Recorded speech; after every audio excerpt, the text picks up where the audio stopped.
good morning, a most blessed morning going out to everyone out there waking up to this brand new, beautiful morning, brand new, beautiful, beautiful day today. What a beautiful morning, what a beautiful day. We trust and hope that all is well and waking up this morning to this brand new, beautiful Thursday. Boiti Gaduro. Good morning to everyone through the length and breadth of this beautiful jewel of ours that is Belize. If I used to say that we call Belize, well, it is Belize. Seferino was one of the what you call it, the foremost announcer in the country of Belize. The first big comedian that was on the radio, the Halafe Panchita. He do the Rancheras program. He used to go to the States to perform, and those days his jokes were very clean, very nice, and what happened is when he went to the States one time, he made a big joke, said that, with the lights, when he saw the light says, um, don't walk, he run. He ran across, that was one of his big joke, and he used to do good, and, he died broadcasting as well, because I remember one time we went to visit him at his house.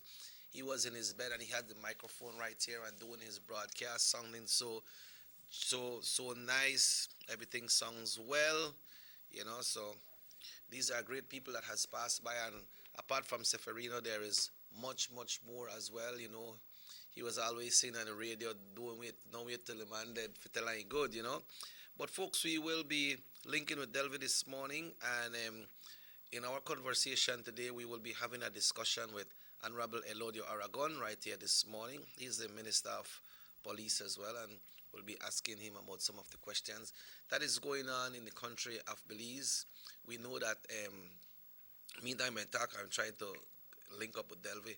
You know that what is happening there in San Pedro, things are tight in San Pedro right now. Orange Walk is getting tougher, Corozal is getting tougher, and all this situation with that fishing tournament that happened, speculations that Mexicans were here, but the Prime Minister said that it was confirmed by the Commissioner of Police that no Mexicans came to the tournament, and that private plane that came in for persons to come and check on condominiums, some Texans, and we understand that it was a private flight, and things start spreading, folks. Things start spreading.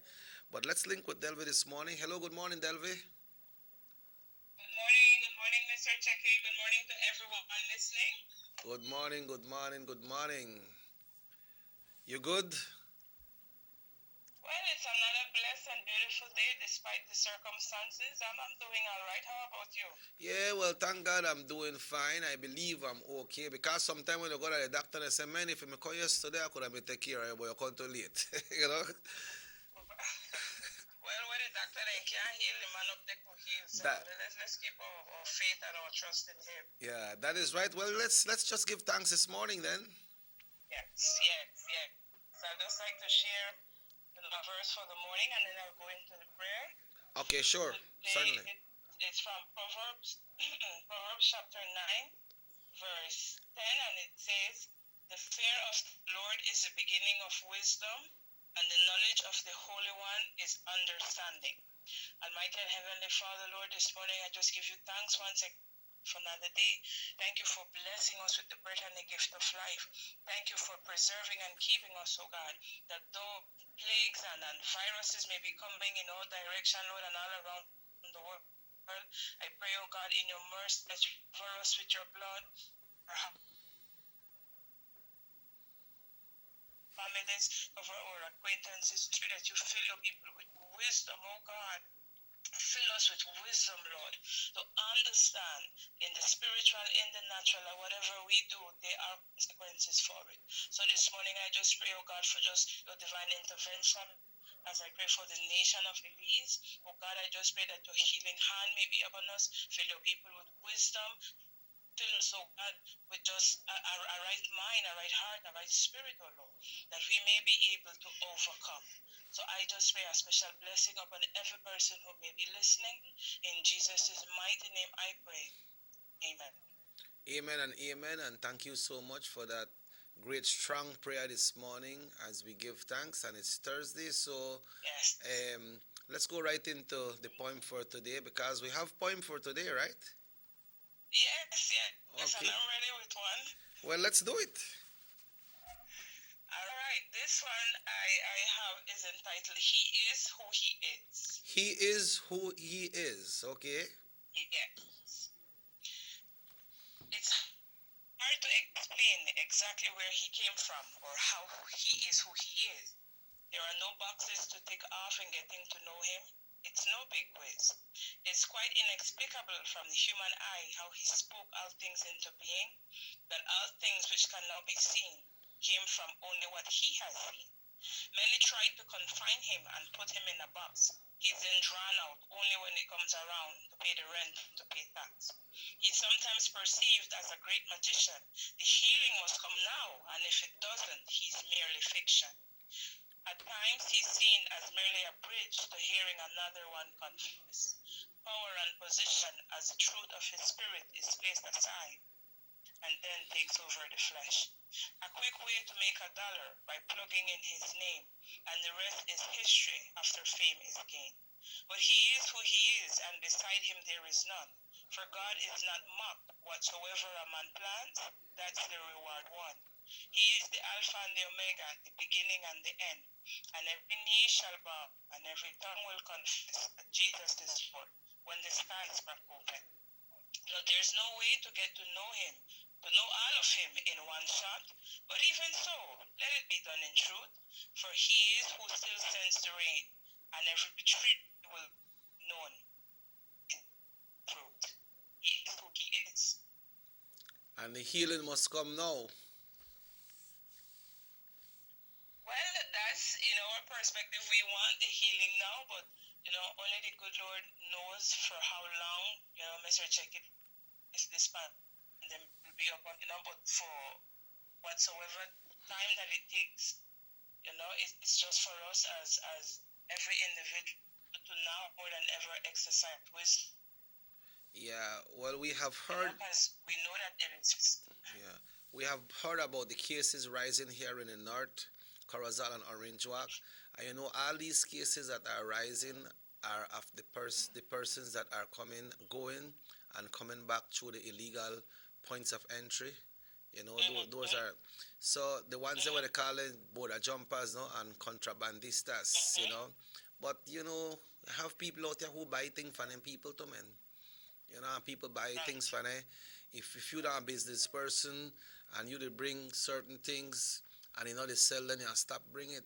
So if we don't buy it for them, they want stop bring it, man. And that what it costs, because all the time Orange Walk was good, Corozal was good, and since then people they get complacent since the state of emergency was lifted at the ending of June. Then they start to go across and feel like everything okay. You see 5-6 person that they shops that evening and none of them got on no mask, and the shopkeeper and still they sell them.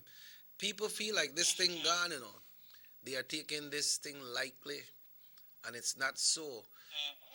Like I always say, man, one time when they have persons when live in our area, one residential area, and they call on the radio, they call on through the television and say, hey, people, speed up, through you too much, you got no speed bump, nothing is going on. When the speed bump go up, one time, one big accident pass, and they kill somebody, the next day the speed bump go up. So I'm not hoping, but maybe if suppose one of the border jumpers catches virus and they're dead, then maybe the people that say, hey, I never know this thing so dangerous, I not going again.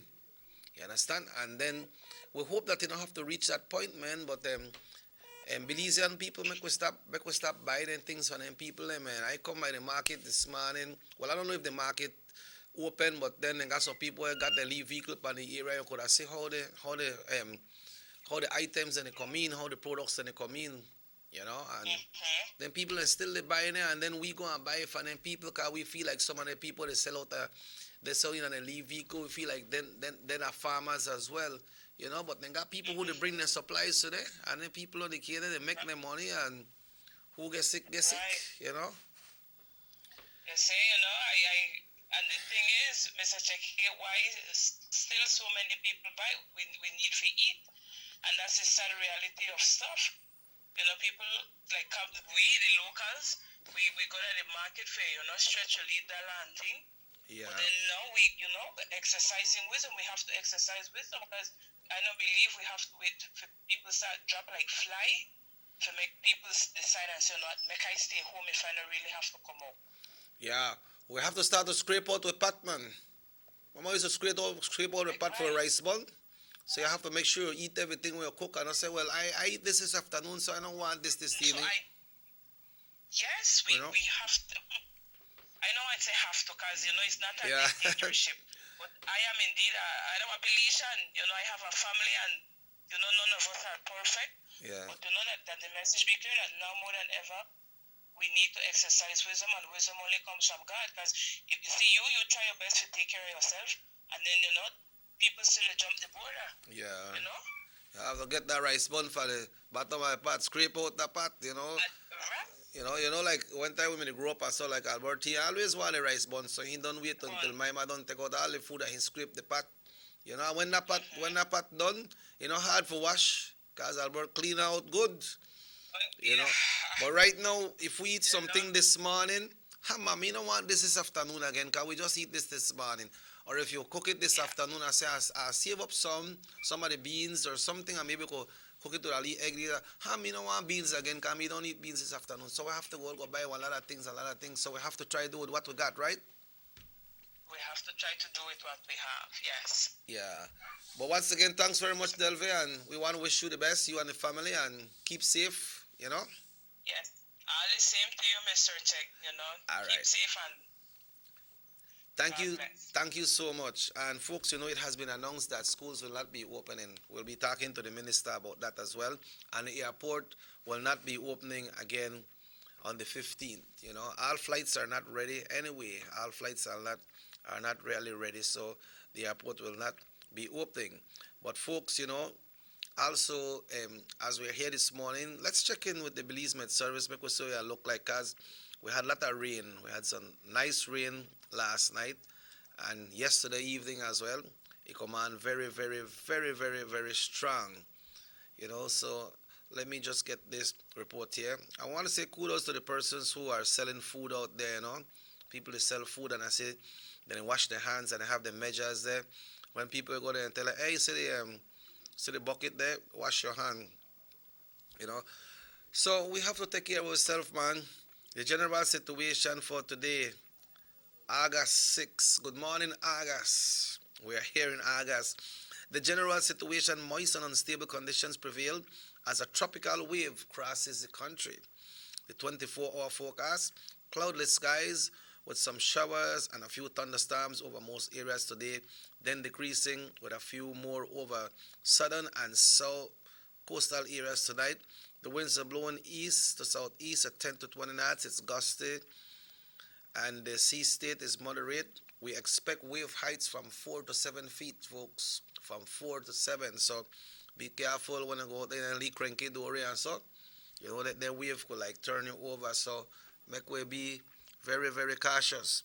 Temperatures across the country in the coast, 86 Celsius, inland 92, and in the hills 90 degrees. Advisories, alert, watches, small craft caution, and in fact for gusty winds and locally rough seas near showers and thunderstorms. The outlooks, some cloudless spells with only isolated showers or thunderstorms during Friday, then a few showers and isolated thunderstorms over most southern and some coastal areas today. And let's look at the tides, folks, because when we go to the sea, when we go swimming, when we go fishing, when we go and do anything on the sea, we need to know how the tides will be going. Well, there will be a high tide at 11:27 this morning, a low at 6:30 in the evening, and another high tide 12:20 tomorrow morning, followed by a low at 6:14 a.m. tomorrow morning. The sun was up at 5:33 today and will set at 6:23.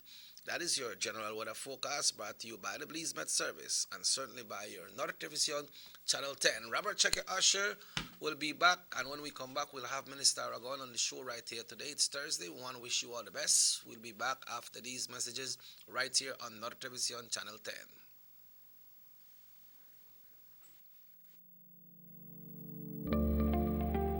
Saltar la frontera es ilegal y coloca a toda la nación en riesgo. Nuestros vecinos, Guatemala y México, han experimentado un rápido incremento de casos de contagio de COVID-19 y hay más muertes cada día.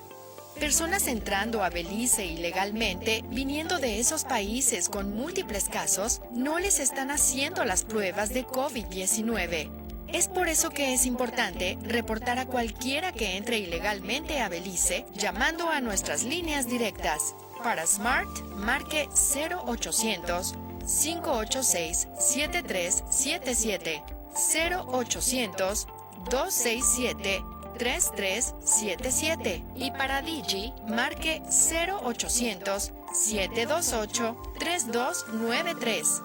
Tolerar o participar en entrar ilegalmente es ponerte a ti, a tu familia y a todo tu país en riesgo. Recuerda, cualquiera que sea arrestado deberá pagar una multa de hasta 5,000 y o prisión por 2 años. Detén el salto de fronteras hoy. Este mensaje es presentado por el Departamento de Policía de Belice y el Banco de Belice.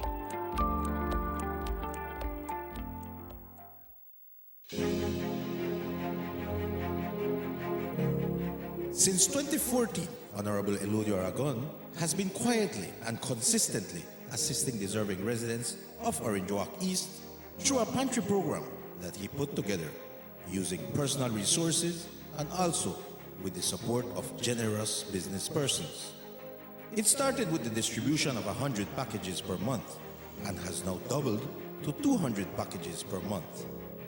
The packages comprise of rice, beans, flour, and sugar, which are staples in any household and a great help to the recipients.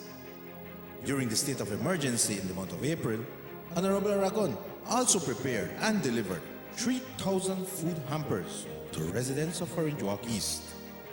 In the first instance, 1,500 parcels were delivered, followed by 1,500 more 2 weeks later. This was done because Mr. Aragon was aware of the hardships some of the area residents were going through due to the COVID curfew. This is a man who cares. Honorable Eludio Aragon Jr., with you always.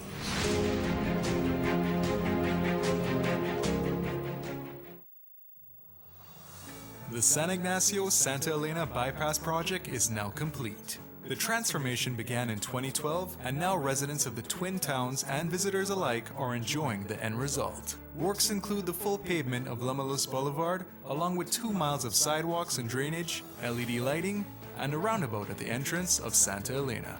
The Twin Towns now boast the longest and widest bridge in Belize, immune to flooding from the occasional rise in water levels of the McCall River. A bypass road was also built linking the new bridge to Joseph Andrews Drive, which was rehabilitated, as well as 1 mile of pavement, a median, and 2 miles of sidewalks and drainage. This was all done to the tune of $34.8 million. But that's not all. The project was extended due to savings from the successful execution and implementation of the initial scope of works. Now over 2 miles of additional roadworks will commence, including George Price Avenue, Liberty Avenue, and the George Price Highway between Three Flags and Hawksworth Bridge. The government of Belize, moving Belize forward.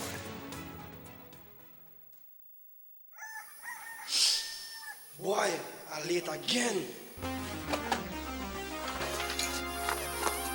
What? Done in there yet? No time to sleep then. Ugh, where'd I put my license? What? More cash? Yes.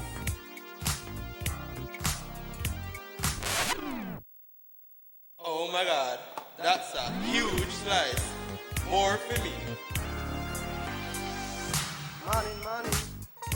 Who doesn't love having more of your favorite things? Start your money right. With Digicel's new prepaid data plans, you get more data to do more of the things you love.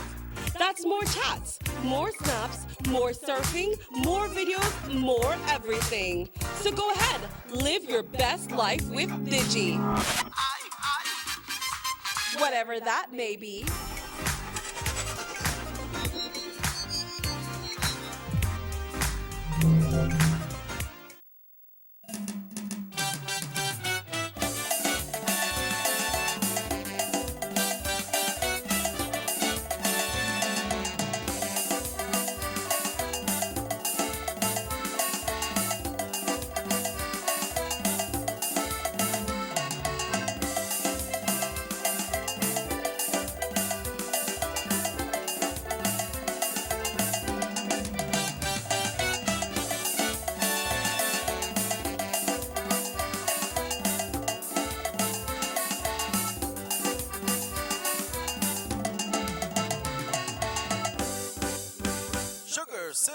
Morning Show. 114. Welcome back to the Sugar City Morning Show. It's a lovely, beautiful morning, a lovely, beautiful Thursday. We have Minister Aragon. Minister, good morning. Good morning, Chicky. How is things, man? I hope you're all right and you're feeling good today. Yeah, man. You know, I Thursday morning, and I just want to take time to. Yeah. Yeah, I think we're speaking over there, and I just want to take time to say good morning to all our TV viewers and of course to our radio listeners on East Radio 104.9 FM. A pleasant good morning to all. Yes, man. I like see that. It looks very, you see very what good. Marked there, right? Yeah, that's right. Yeah. That's right, Chicky. Thank you, guys. But it's a pleasure for me being here again, Chicky. Every week we are here to discuss the issues and just to get a little time in terms of highlighting the great work that we are doing in the East always. Right. And of course, to discuss some of the issues nationally that affect this country and is of concern to the public. Yeah, Minister, we know that we're in a tough situation right now when it comes to this virus in our country. That is slowing down most of what should be happening and for us to go forward as a nation, no? And right now, the cases that are being identified, especially when it comes to the north, are persons that are going cross borders illegally and bringing in contraband items. What's your thought on that? Well, Chicky, my thing is that I think that this virus in terms of the COVID-19 is all around us. When I mean all around us, it's globally. And definitely, I think if people are following the news, they will see that in Mexico, especially in Chetumal, when you look at Guatemala, you'll also find in Petén, there's a lot of cases. Belize, to a large extent, has been able to contain this situation in terms of ensuring that we're not getting the virus in terms of the level of outbreaks as other countries. But right now, if you look at what is happening, we have an increase in cases, an increase from one day to the next. The more people are coming up showing that they are COVID positive. This points, and especially when you look at where most of these cases come from, we go understand the repatriation process because people, Belizeans coming into the country, but because there's a process in place to meet these people, to test these people, to quarantine these people, they're less of a risk because then you bring them in, you quarantine them, they spend them 14 days, and after that they're able to be tested again and then sent home, right? When you look at the people who are crossing the border as well, in term right now, border jumpers, these people cross, they are Belizeans, they're either crossing into, whether it be Mexico or Guatemala, and then they are coming back into Belize. And for whatever reasons they are doing, whether it be for contraband or whatever reasons that they in their minds have placed is more important than the lives of our Belizeans, that to me is the crux of our problem right now. Because the police department, the Ministry of National Security, the Department of Health Services, every frontline worker can only do so much. That at the end of the day, this is a responsibility for the entire nation, for all Belizeans. And if you have Belizeans who will go across because they want to save a couple of dollars on groceries, or they go across because they want to bring about beer and these things, at the end of the day, they are putting this entire nation at risk because they go across, the likelihood of them catching the virus is great. Catch the virus here and come across to Belize, go home, spread it to their families go to the nearby store, then go to here and there, and then continue to spread this virus. And the only way we can curb this situation is if with people begin to adhere to the advice of the Department of Health Services to stop crossing the border, to look at the preventative methods in terms of doing the safety requirements that the Department of Health Service require in terms of the wearing of a mask, in terms of the 6 feet separation. And of course, man, I think that at the end of the day, every Belizean is supposed to have one kind of sense of duty and responsibility to others to ensure that they are trying not to spread this virus. And what they need to do is to stop going across the border. first and foremost, we should supposed to stop. And maybe I don't know. I guess in these people's minds, I think it is more important for them to do what they are doing than to worry about the safety of the nation, and that is not right. I, for one, would want to think that Belizeans, I mean, if you see somebody that sell you things where definitely you know cannot have come across legally through the border, because there are things that can come across still. Importation is still taking place. Things cargo, are still coming across. Yes, with cargo, that is fine. You don't know that these are things, where they're in stores, especially, you'd expect that they come through the border through a certain process. But you know the kind of contraband goods that are coming. People where they sell you the flour at your house and they go out. People where they bring in certain goods where Bears. Beers, liquor, whatever it comes, cigarettes. You don't know that these things, they come through the normal channel. Somebody has had to go across and somebody had to bring it across to get here. And I would want to tend that Belizeans, not supporting kind of thing right now, because the more you encourage people you encourage people by buying from them. So then go back and say, buy, we sell out, make we get some more and come back. Yeah. And I think it's a responsibility that the entire nation needs to take. Because some people, those hard days, they don't stop. And I think that at this point in time, in terms of if people had listened to the Prime Minister's press conference yesterday, especially the part where Dr. Manza outlined the situation that we find ourselves in right now, you will notice that a lot of these things, it's getting to a point where the tracing and the tracking in terms of trying to trace back who all might have had contact and all these things, it's coming to a situation where Ministry of Health Services can't handle all of that, and the spread might be untraceable down the road. And so I think that it is important for us to note that the only way we could help this situation and help the people at the front line is by every single Belizean playing the role. And I think at the end, when they mentioned that everybody must treat the other person as a potential infected COVID person. Yep. That is the only way in your mind that you could say, what, make I keep and do my safety precaution. Because if we don't do that and we continue to be carefree and not worry about this thing, sometimes we not feel it until it hit close to home or hit at your home. Then you realize how this thing, because how this can affect you or your family, and how it could affect the entire nation. Because right now, I think so far we have only had one related death, right? Yes. But listen to me, if this thing get widespread, might be the person who gets, you might get sick, and you might not be the person who get seriously affected, like you end up at the hospital and things because of your being immune, your body, your system is strong, your immune system is strong. But then your granny, your mom, your father, somebody who is of that age and vulnerable gets this virus, then you might say that a serious situation. And I think a lot of our Belizeans, especially the younger generation, must feel like, oh, this is just another flu, that not too serious, but it is. And why we know it is serious, Checky, is because of the experience of all the other nations across this globe who have been experiencing this situation with COVID.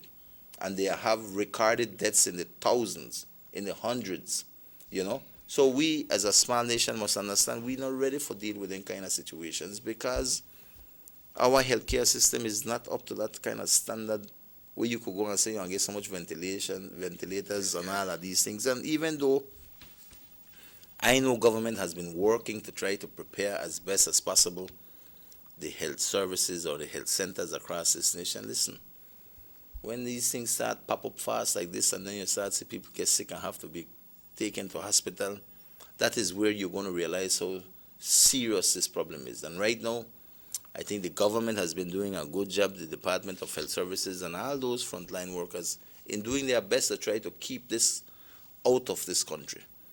But at the end of the day, this will never be achieved 100% by the frontline workers alone, but rather I think by everybody being responsible, by everybody taking an active role to ensure that they abide by the Department of Health Services requirements or health practices. And I think this is important for us to note, because right now you could look at all the clusters and all that is happening right now in San Pedro or in Juak, Corozal, Yep. This is right here on our doors, you know. And we have to ensure that we do our best to try to curb this situation. People talk about one lockdown, a possible lockdown. Everything is possible because we're getting to the point where the tracing, you can't trace this thing. It gets so spread out. It's out there already. You know how you handle this? How the Department of Health Services will trace this? I know one case, there are like several different cases coming from several different areas. So my thing is this. Going into a lockdown, everybody done, they get back, people done, they don't want to leave work, people, they move out because at this point in time, they're not like we could say we're economy.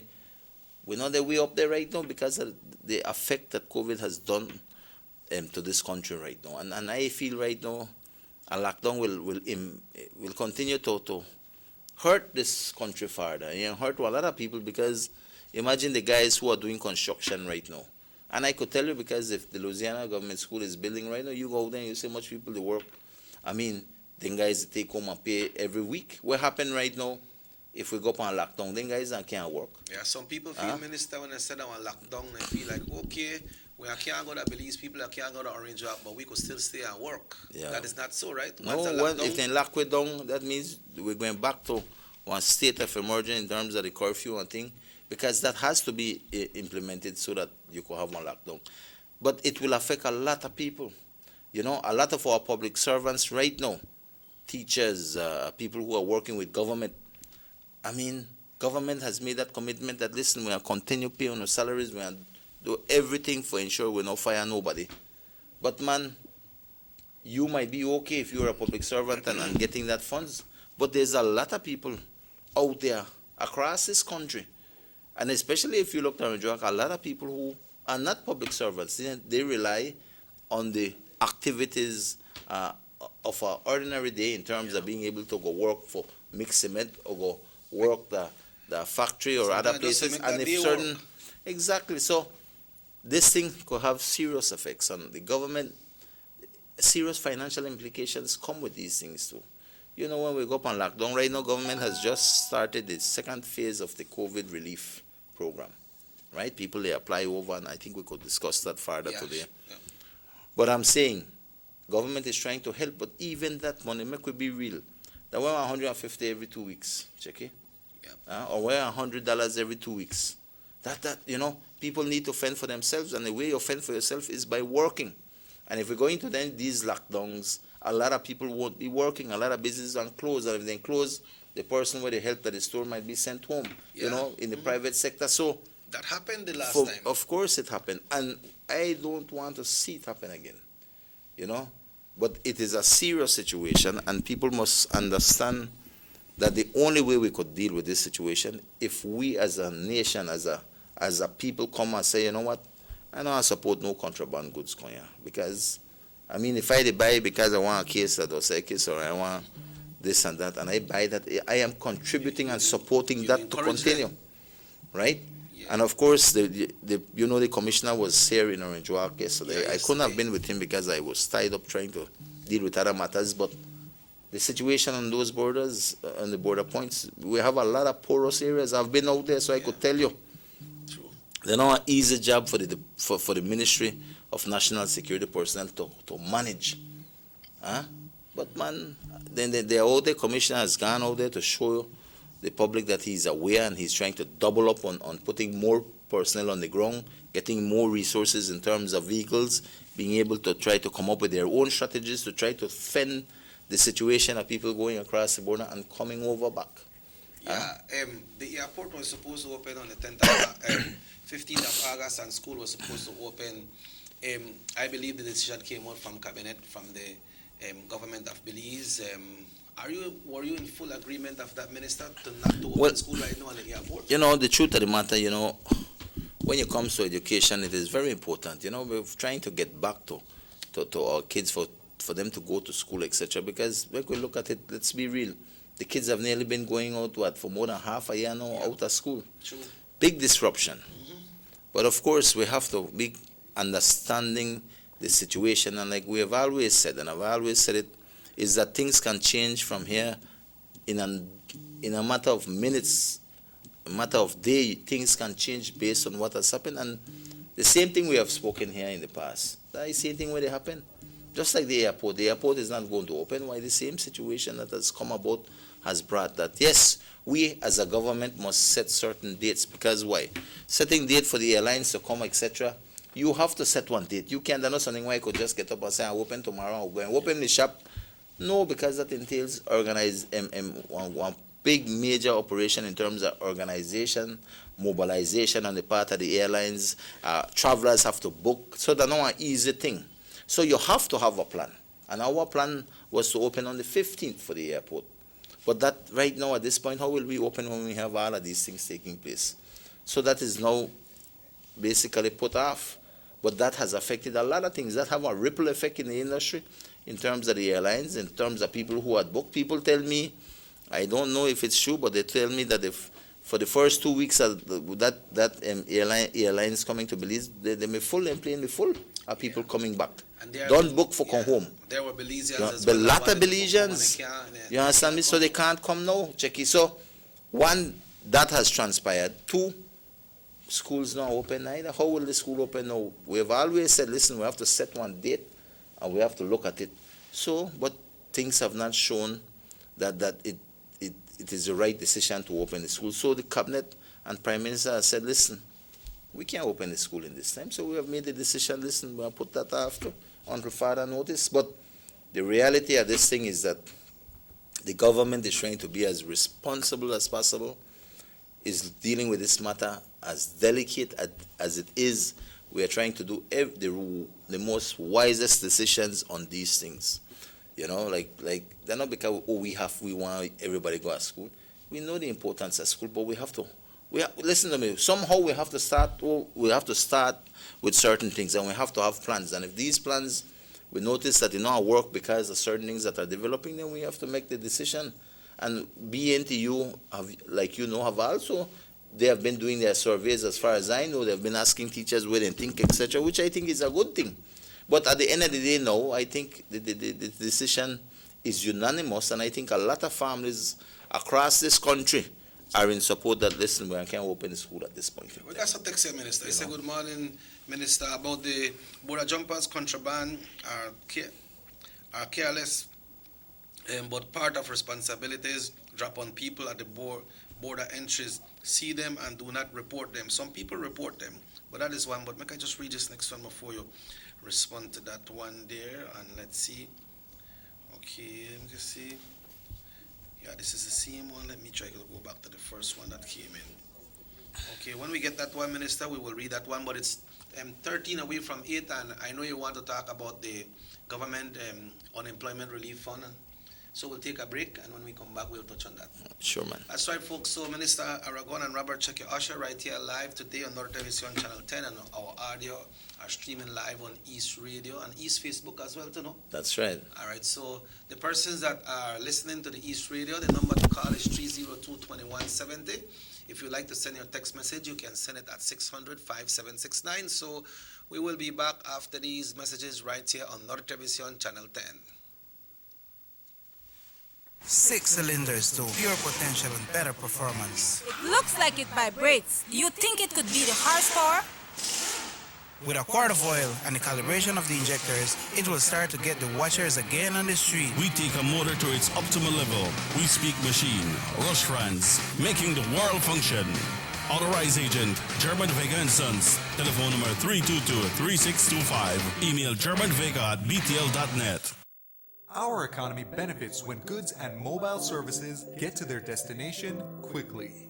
When citizens are able to travel without frustration and undue hurdles, everyone benefits as well.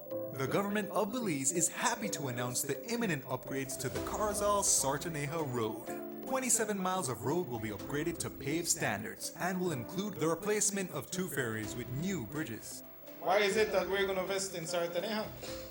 Why is it that we have to take $50 million to invest in an area where we do not have a political directorate? We believe that as a government, we have to provide a service to all Belizeans. Well, this for the village of Shunosh is a big advantage both ways. Sometimes when we got sickness, we got people sick at the clinic there, home in. When we reach at the ferry, can't pass 45 minutes have to wait. So now this road will benefit whole village, Sartenia and Copperbank. And part of Progreso too. Well, it's really, really important for us. I know that our village is not so much developed with tourism because it's a remote village. And for that reason, we don't have a lot of tourism over there.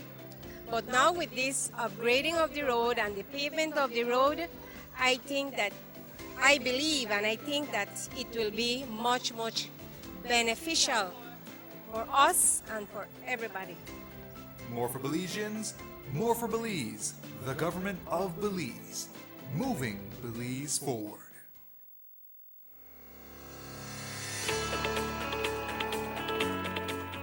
When you think about compassion, care and kindness, the area representative of Orange Walk East, Honorable Elodio Aragon Jr., immediately comes to mind. He has demonstrated through dedication and hard work that the people he represents are his priority. His work in Orange Walk East to deliver goods and services has been never-ending. Infrastructure, streets, water, land, social assistance, sports, and education are areas in which Mr. Aragon has focused and delivered to his people in the Orange Walk East. Honorable Aragon has lived a life of dedicated service to his country and people with an excellent track record. Orange Walk East deserves the best. So, for continued development, vote for Honorable Elodio Aragon Jr.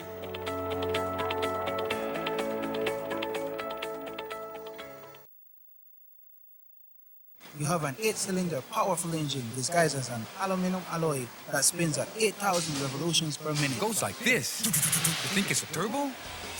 No, with a cleaning of injectors and a change of oil, you will run more efficient, my friend. For those who understand the engine like it talks to you, we speak machine. Rush France, making the world function. Authorized agent, German Vega and Sons. Telephone number 322-3625. Email germanvega@btl.net. From working late to hot date avec Derek. Yes, you can.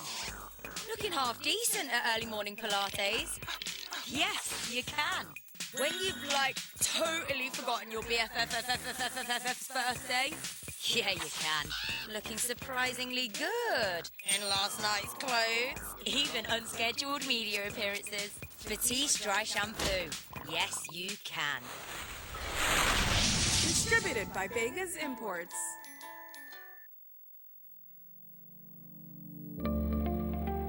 Border jumping is illegal and puts our entire nation at risk.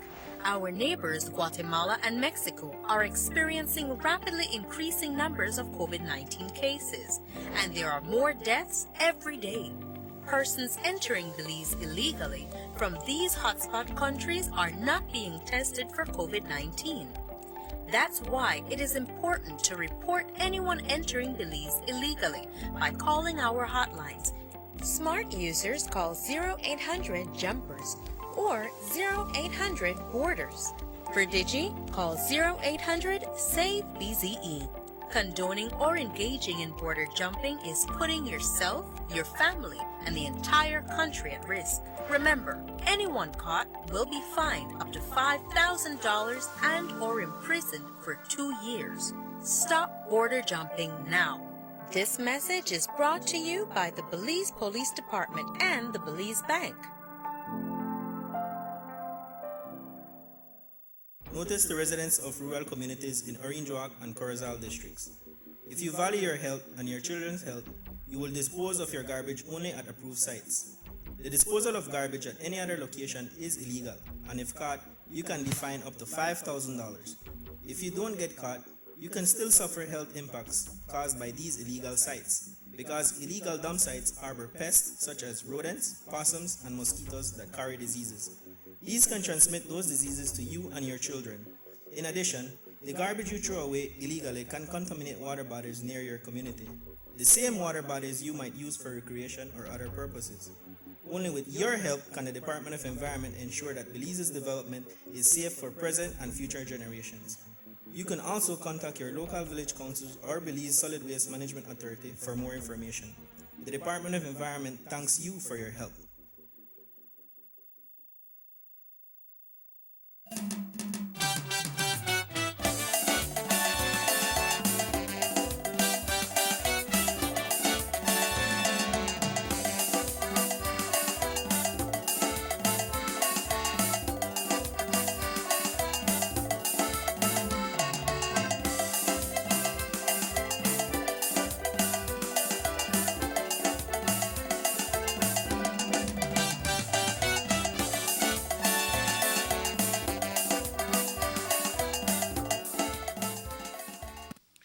Welcome back to the Sugar City Morning Show. Minister Aragon and Robert Checker are share with you on this Thursday morning, the first Thursday in August. Minister, the unemployment, COVID-free financial assistance from the government, we understand that it should be opening up. Is it open already? It's open. I think it's open from 8 a.m. on Monday. It was open, no? Okay. And I think, if I'm not mistaken, we have gotten, I don't really know the full statistics, but I think from what I've heard from maybe Tuesday evening thereabouts, we had about maybe 35,000 people. Wow, that's a lot. That had applied already. Yeah. So a lot of people are on it. I think, and I invite everybody who feels that they qualify in terms that they're not going to job or they lose a job or have been affected by COVID to apply. Because if you don't apply, then you know they're in it for get the assistance. You know, if government don't know that this has happened to you, then how will government assist you? You need to apply. The application is not a difficult one. I've checked it myself. It's on the internet. It's all over. I kind of post up the links on my Facebook page for people who follow me, and you know, to have an easy access to it. And it's simply to put in the correct information. And I would like to say, if you're going to fill out the application form, put in the right information. Last time we had people putting in wrong account numbers or other people account numbers because they never have one bank book. You know. Hello. Good morning. Good morning. Morning, sir. I have a question for the gentleman there. The question is, why were bars and discotheques open when they are not essential services, right? And that's a topic that a lot of people are concerned about, right? Because a lot of people flock to bars and discotheques since, I mean, that's where we drop our guard.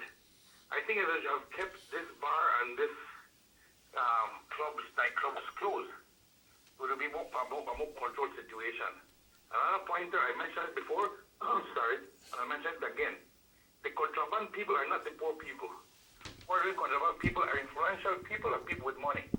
Because no one poor person can bring in 25 kilos of beer or five sacks of onion and 4 kilos of cabbages. You know, the amount of things being contraband are a large amount of things. So there's influential people and people with money that are sponsoring these people to be border jumpers and bringing this stuff, right? So again, it's two concerns we have, right? That with the border jumpers and this with the clubs and bars. I mean, they should be closed. They're not essential services as far as I'm concerned. Thank you very much. 2 points there, Minister. Yeah, well, the first one, listen, when you had the state of emergency, everything was locked down. Only the essential services worked. But the state of emergency was lifted.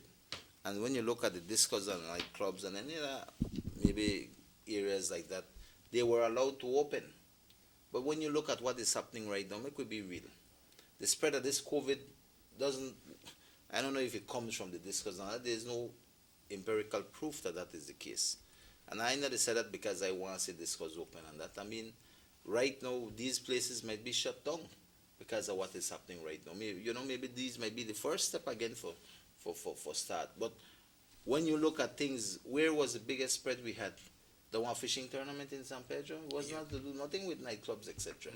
You know, and there's a lot of activities that are as good and as bad. Sorry, not as good, but as bad as the kind of places where people congregate. You have churches. You understand? A lot of people go to church. You have other mass gatherings, weddings, functions that people do where a lot of people come.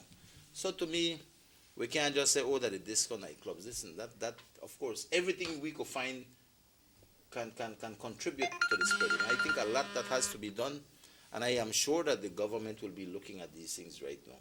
You know, I don't know what will be the next step. The next step might be that these places or where we have large gatherings might be asked to not open. I don't know. The fact is that we are where we are, and I think it has to be a conscious effort on the part of every Belizean. Listen to me. If there's a disco open or there's a mass gathering, I could make the conscious decision and say, I'm not going to that place. I will stay home. Everything must be done, I think, to a large extent. Belizeans must make the proper health risk assessment and say, should I go, should I not go? You understand? And I think if everybody is conscious of what we need to do to try to stem this situation, I think it can contribute a long way. I think opening or no opening at certain areas, I mean, the areas will only have people if people decide to go. But we have to be as a nation and as a people health concerned, you know, and I think that can contribute significantly to reducing the spread of this COVID-19. And the second point? In terms of the contraband, well, listen to me, I can't tell you if they're only rich people or poor people that do contraband. All I can tell you is that contraband is a situation that occurs on a regular basis. We all know that in Orange Walk. You know, there's a lot of people who have buying and getting contacts on Dos Equis, etc., or whatever beers or whatever goods. The fact is that, like I said, I don't really know the integral parts of that, who operate in terms of rich or poor. The bottom line, it is one of the major causes of bringing this thing here. Because the only way we could have said we get the virus in this country is people who come from outside. Majority of the cases, and this is empirical evidence, has shown that it comes from people repatriating back to Belize. That means people coming back home to Belize. That they want to come and they have the virus, but lucky thing we have a system in place where we quarantine these people, test them people, and a lot of them that have come, and the majority of the detected cases have come through the repatriation process, right? But the problem lies that could be controlled because we have a controlled entry. We have tests when they have to stay quarantined at specific quarantine areas where it is guarded by police and the military, and we ensure that we retest them people before we send them home. What we don't have is a control mechanism to deal with the people who board a jump, because we only can handle those where we catch and detain, and we carry into quarantine and you then not catch charge all. Later, but you know, catch some. A lot of these people are not caught, and those are the greatest of risk for the nation, you know. So in that sense, listen, let us try to do our part. We're going to buy these kinds of things when people can sell to us. Let us not support this kind of I call it illicit trade, because it is putting everybody at risk, you know. Yeah. Now, Minister, you were on the unemployment relief and Right. unemployment. So the unemployment relief program, which is the COVID-19 application form, on my Facebook I had put a link and asked people if they could apply, make them apply. Once you qualify, then apply, you know. And I know that this time government already secured funding in terms of trying to assist and reach out to a lot of people. But of course, to me, one of my concerns is, and I'm going to see what I can do about it, is that there are a lot of certain areas that don't have easy access to the internet. Certain areas where people might not know how to follow. Technology might be easy for me and you and the younger generation, but the old generation sometimes not to true. They're not too you know, versed with it. Yeah, they're not They too don't understand it. Exactly. It could be a little challenge, you know, so we have to look at that. But to a large extent, I looked over it, a simple procedure in terms of to follow. And I ask everybody who feels that they qualify that, and you all know if you qualify, if you have been affected in terms of not getting a job or you lose a job because of COVID, then you are the person who needs to apply. We don't need people to apply who get a job. We don't need no public servant to apply who are getting their salary. Teachers. This is for people who have been affected, and a lot of these people have to do with tour guide operators and that. I know a lot of them who have been affected. I have my office where I know a lot of people who really have been affected, who come and talk to me and tell me, you know, the situation. So these are the people who need to apply for this thing, and I encourage everybody to do so. How will the committee know if I was getting relief already and I already got back my job and I go and apply again? Well, that is why they have asked people to follow certain information on this application. And from what I know is that the committee, I don't know it in detail because I have no part to play in that, but from what I've heard is that definitely this time around they will do further checks, and that is why they have allowed everybody to reapply.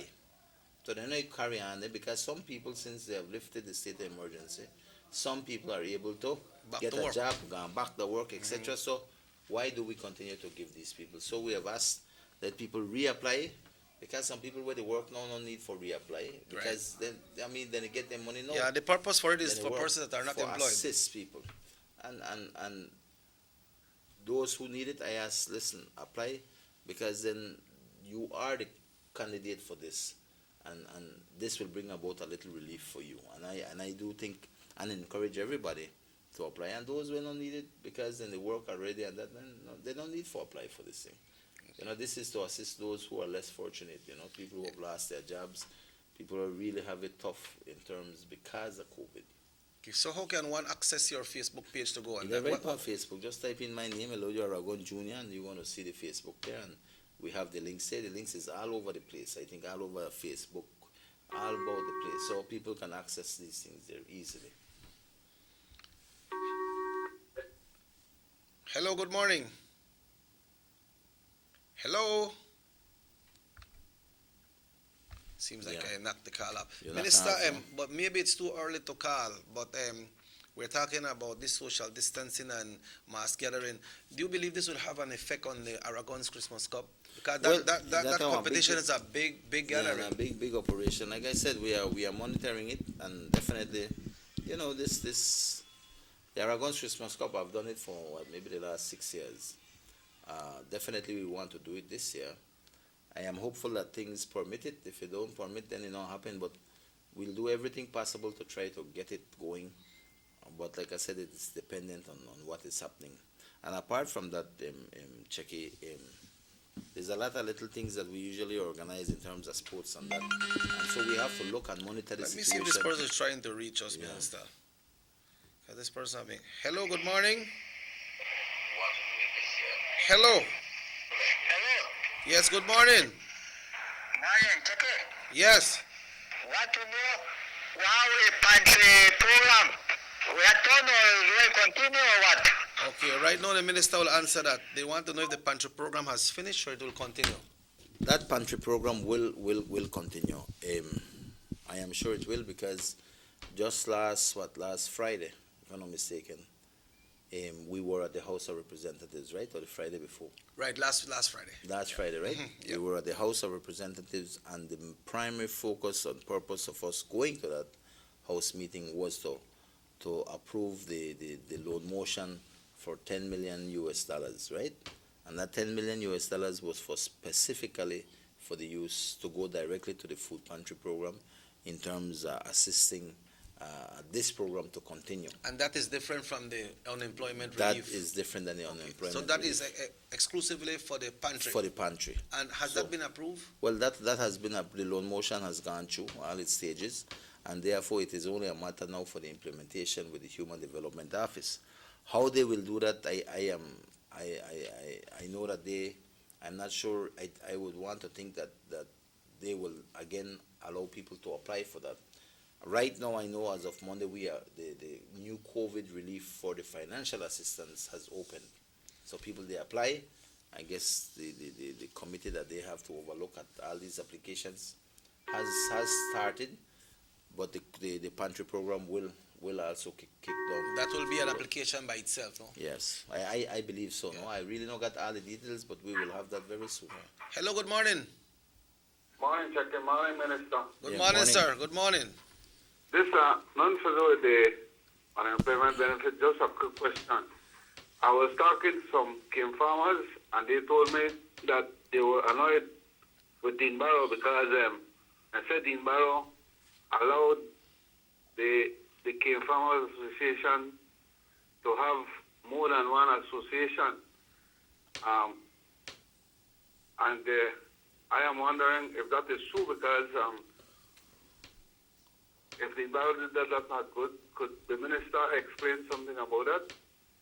That the Barrow allowed the association to have more than one association. The association... You talk about the cane farmers? Oh. To have more than one association? Did you understand it? I don't really understand, but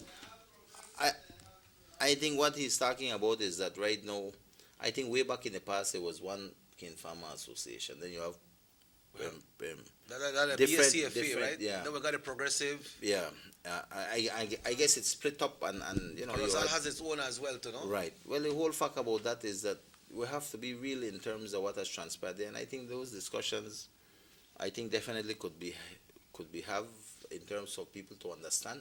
But in a nutshell, I think what has happened with the Cane Farmers Association from the past and where they are right now, because from 1, I think they've gone to 3 now. And I think that situation has a lot to do in terms of, I would want to say, politics getting involved in the cane farming industry. And I will hold no punches here to say that the Cane Farmers Association, to a large extent, has been influenced heavily by the PUP.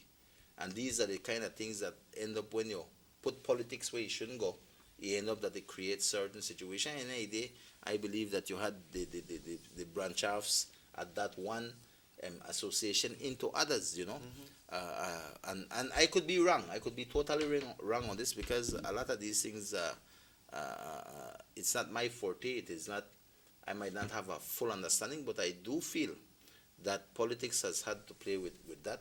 And that is why you have now maybe 3 associations. I mean, when you put politics in one thing as that, and some people not happy and say that, then they branch off, and that is what has it where it is. And in this thing here, you have to understand that in this country, we live in a democratic country.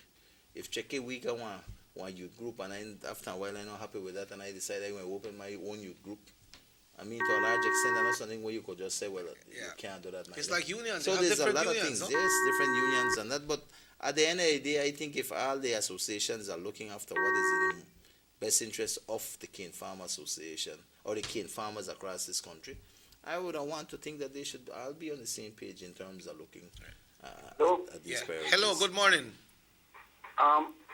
Just to stick a pin, I seem to recall that was it went to the Supreme Court, and it was a Supreme Court decision, the freedom of movement, a choice, freedom of movement, and I think it was Arlington was the lawyer for the association. Right. The Supreme Court ruled that you have the Constitution allows freedom of association, so it was a Supreme Court ruling, not the Bell's ruling. Yeah. Well, that is, I think, like I mentioned, at the end of the day, we live in a democratic country, and at the end of the day, you can't say you have to stay here. You know, people can form, people can. I think the Constitution provides for all of that. Yeah. So you mentioned about the pantry program that a motion has passed in the House of Representatives and it has been approved for the loan. How about the one for the unemployment relief fund? The funds are there for that as well. Well, I'll tell you, government definitely is working hard in bringing these funds. Easy, because these when I talk about little bit of money, a lot of money. But definitely, we have started with the COVID relief in terms of the financial assistance, and that means that there is money. The government has found money for that, and I will say that there no infinite amount of money. That means that the money is finite. That means sooner or later it will come, and they are done too.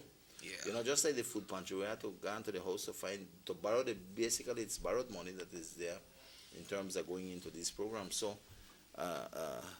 like I said, it is there. It is government's way of trying to reach out to people who have been affected. And I think that is what government is doing right now, to reach out to people. And I know it is helping a lot of people across this country who has been affected. But that is why when we talk about lockdown and that, it concerns me as a representative, because, I mean, it will affect a lot of people. Those working, like I said, in construction industry, people where they work maybe their call centers. I don't know.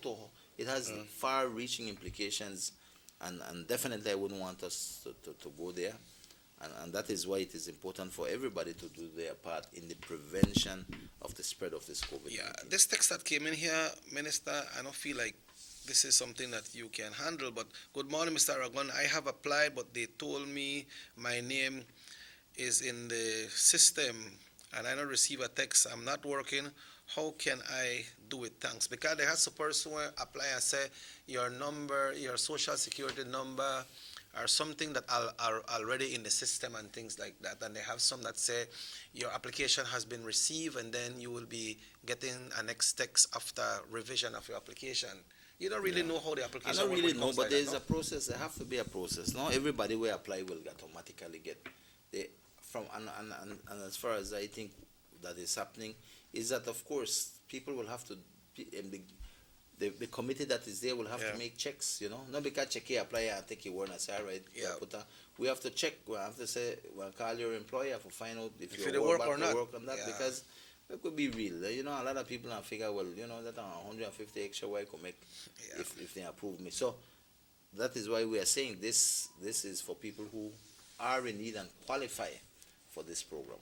And definitely the committee who oversees this will do their checks and balances. So that is where it is right now. But Checky, on that matter, in terms of we're talking about COVID, I would just like to let people know, people of the constituency in Orange Walk East, that I will be closing my office. Because my office is open, right? Because I understand there's a lot of need out there, and I'm trying my best to assist people. Sometimes it's financial, sometimes it's other issues. But we'll be closing the office. But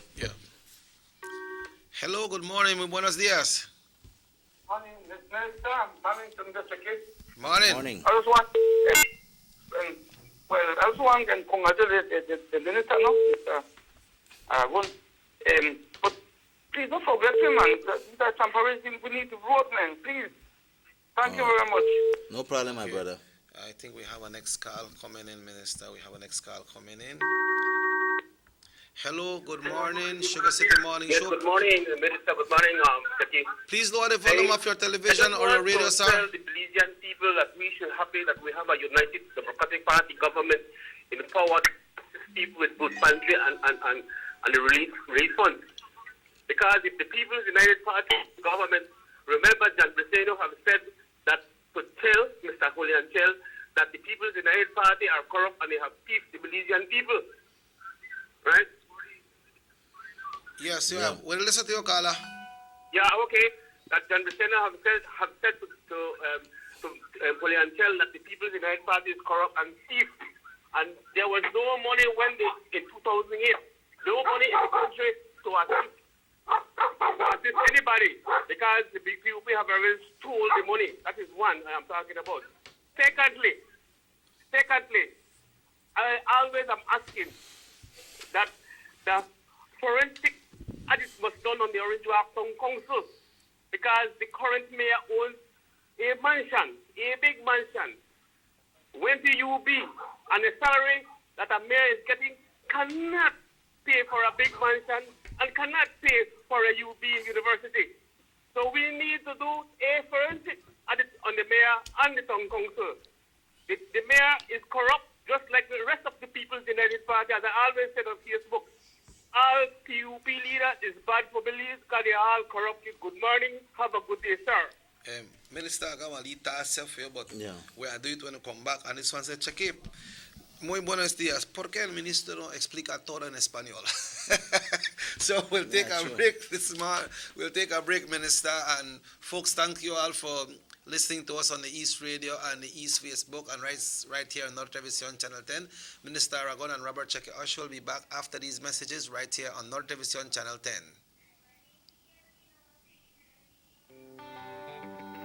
Everybody wants a clean and healthy family. That's why they purchase the best food products and the cleansing materials.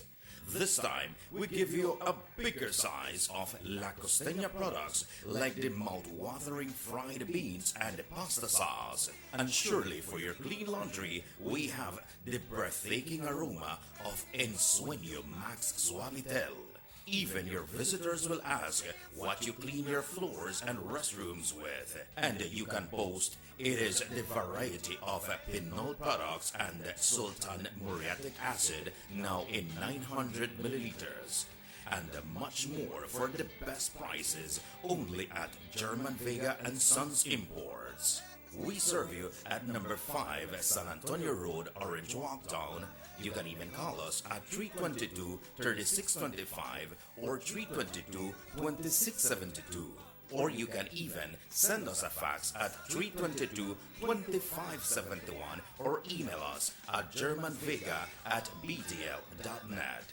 German Vega and Sons Limited, because we care for you. Have you ever noticed the development that's taking place in your town or in your city? Maybe it's because you've been too busy enjoying the results.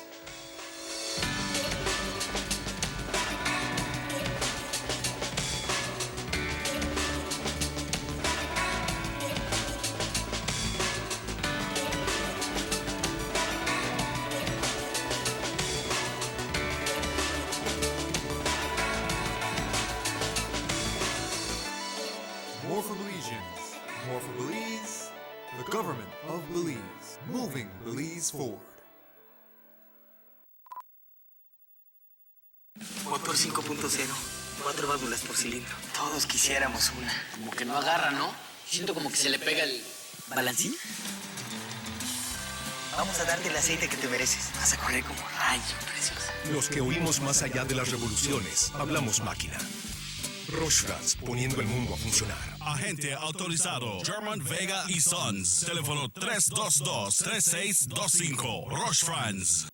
The sunny days are here, and whether it's for a picnic or in your kitchen, you need the meat. Gillette's Meat Shop proudly offers a variety of juicy cuts, such as processed meats, ham, bacon, salami, longaniza, and sugar cure ham, just to mention a few. Enjoy our meats in beef, pork, and mutton. So for that healthy cut your family enjoys, visit us at number 18 San Antonio Road in Orange Walk from Monday to Friday, 7 a.m. to 12 p.m. and 1:30 p.m. to 6 p.m. Saturdays, 7 a.m. to 12:30 and 3 to 5 p.m. Sundays, 8 a.m. to 11:30 a.m.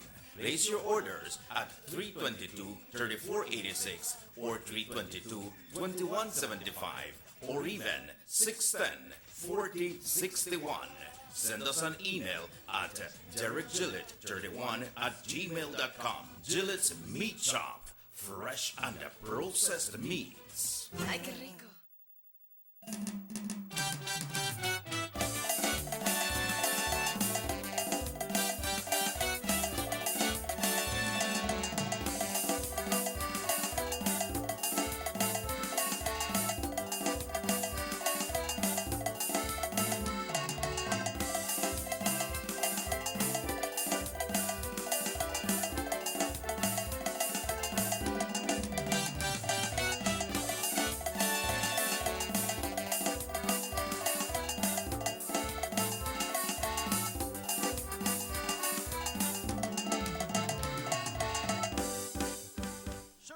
Welcome back to the Sugar City Morning Show. It's 22 minutes after 8 o'clock. Minister Aragon and Robert Checker Usher with you here this morning. Minister, with everything is happening, will there be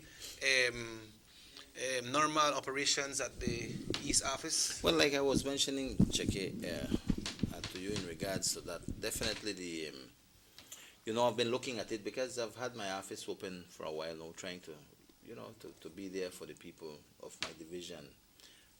With everything that is happening in terms of the closing, not the non-reopening of the schools and non-reopening of the airport right now, and among the cases we've had, a number of them which is being found in Orange Walk, I think we sat and we discussed about it, and I think we have decided that we will close the office for maybe another week or two to see how things go now.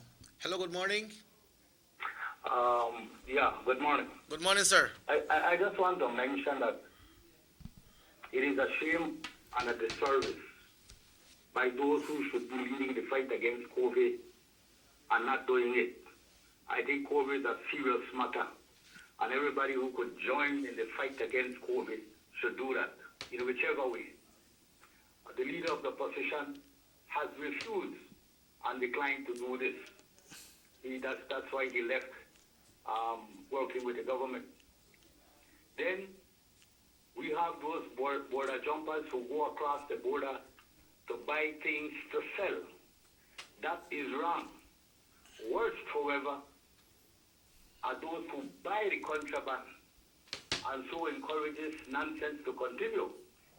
If we would not buy the contraband from these people would have to leave.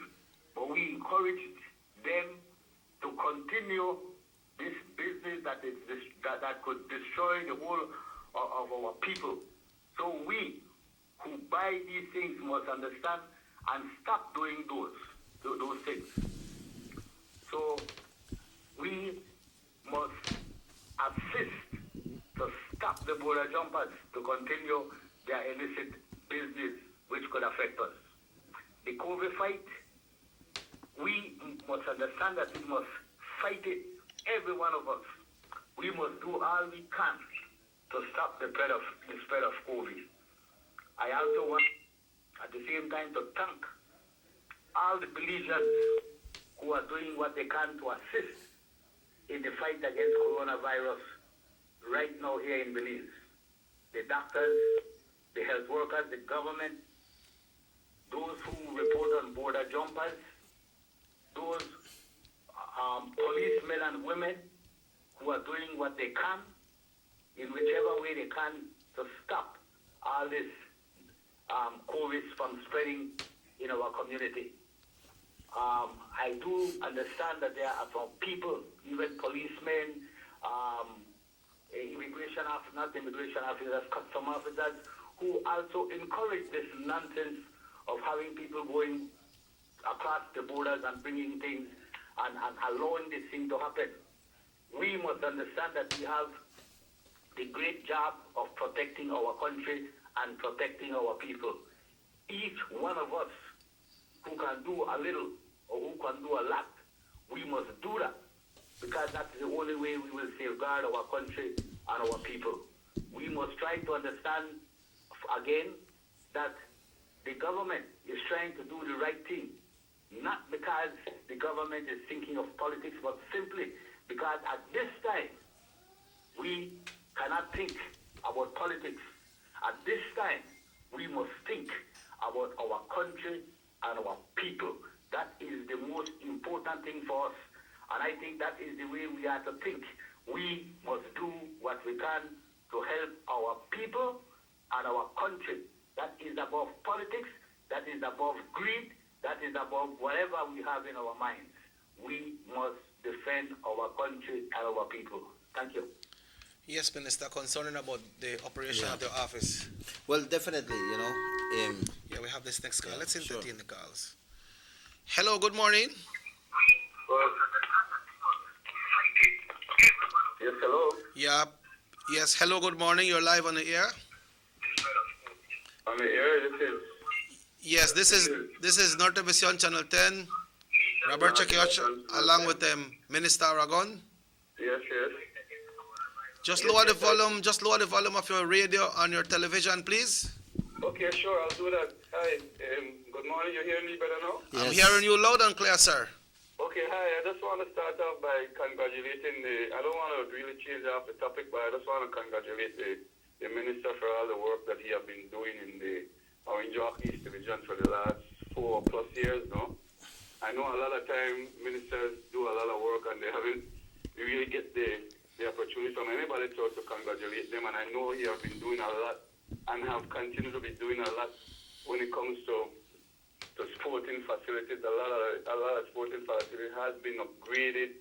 When you talk about the food pantry, you talk about infrastructure.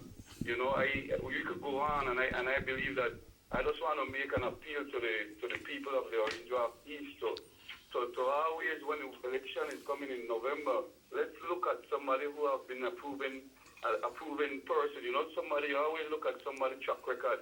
You know, what have Kevin Bernard done for the Orange Walk East? What have he done? What does he want to do? He want to make promises?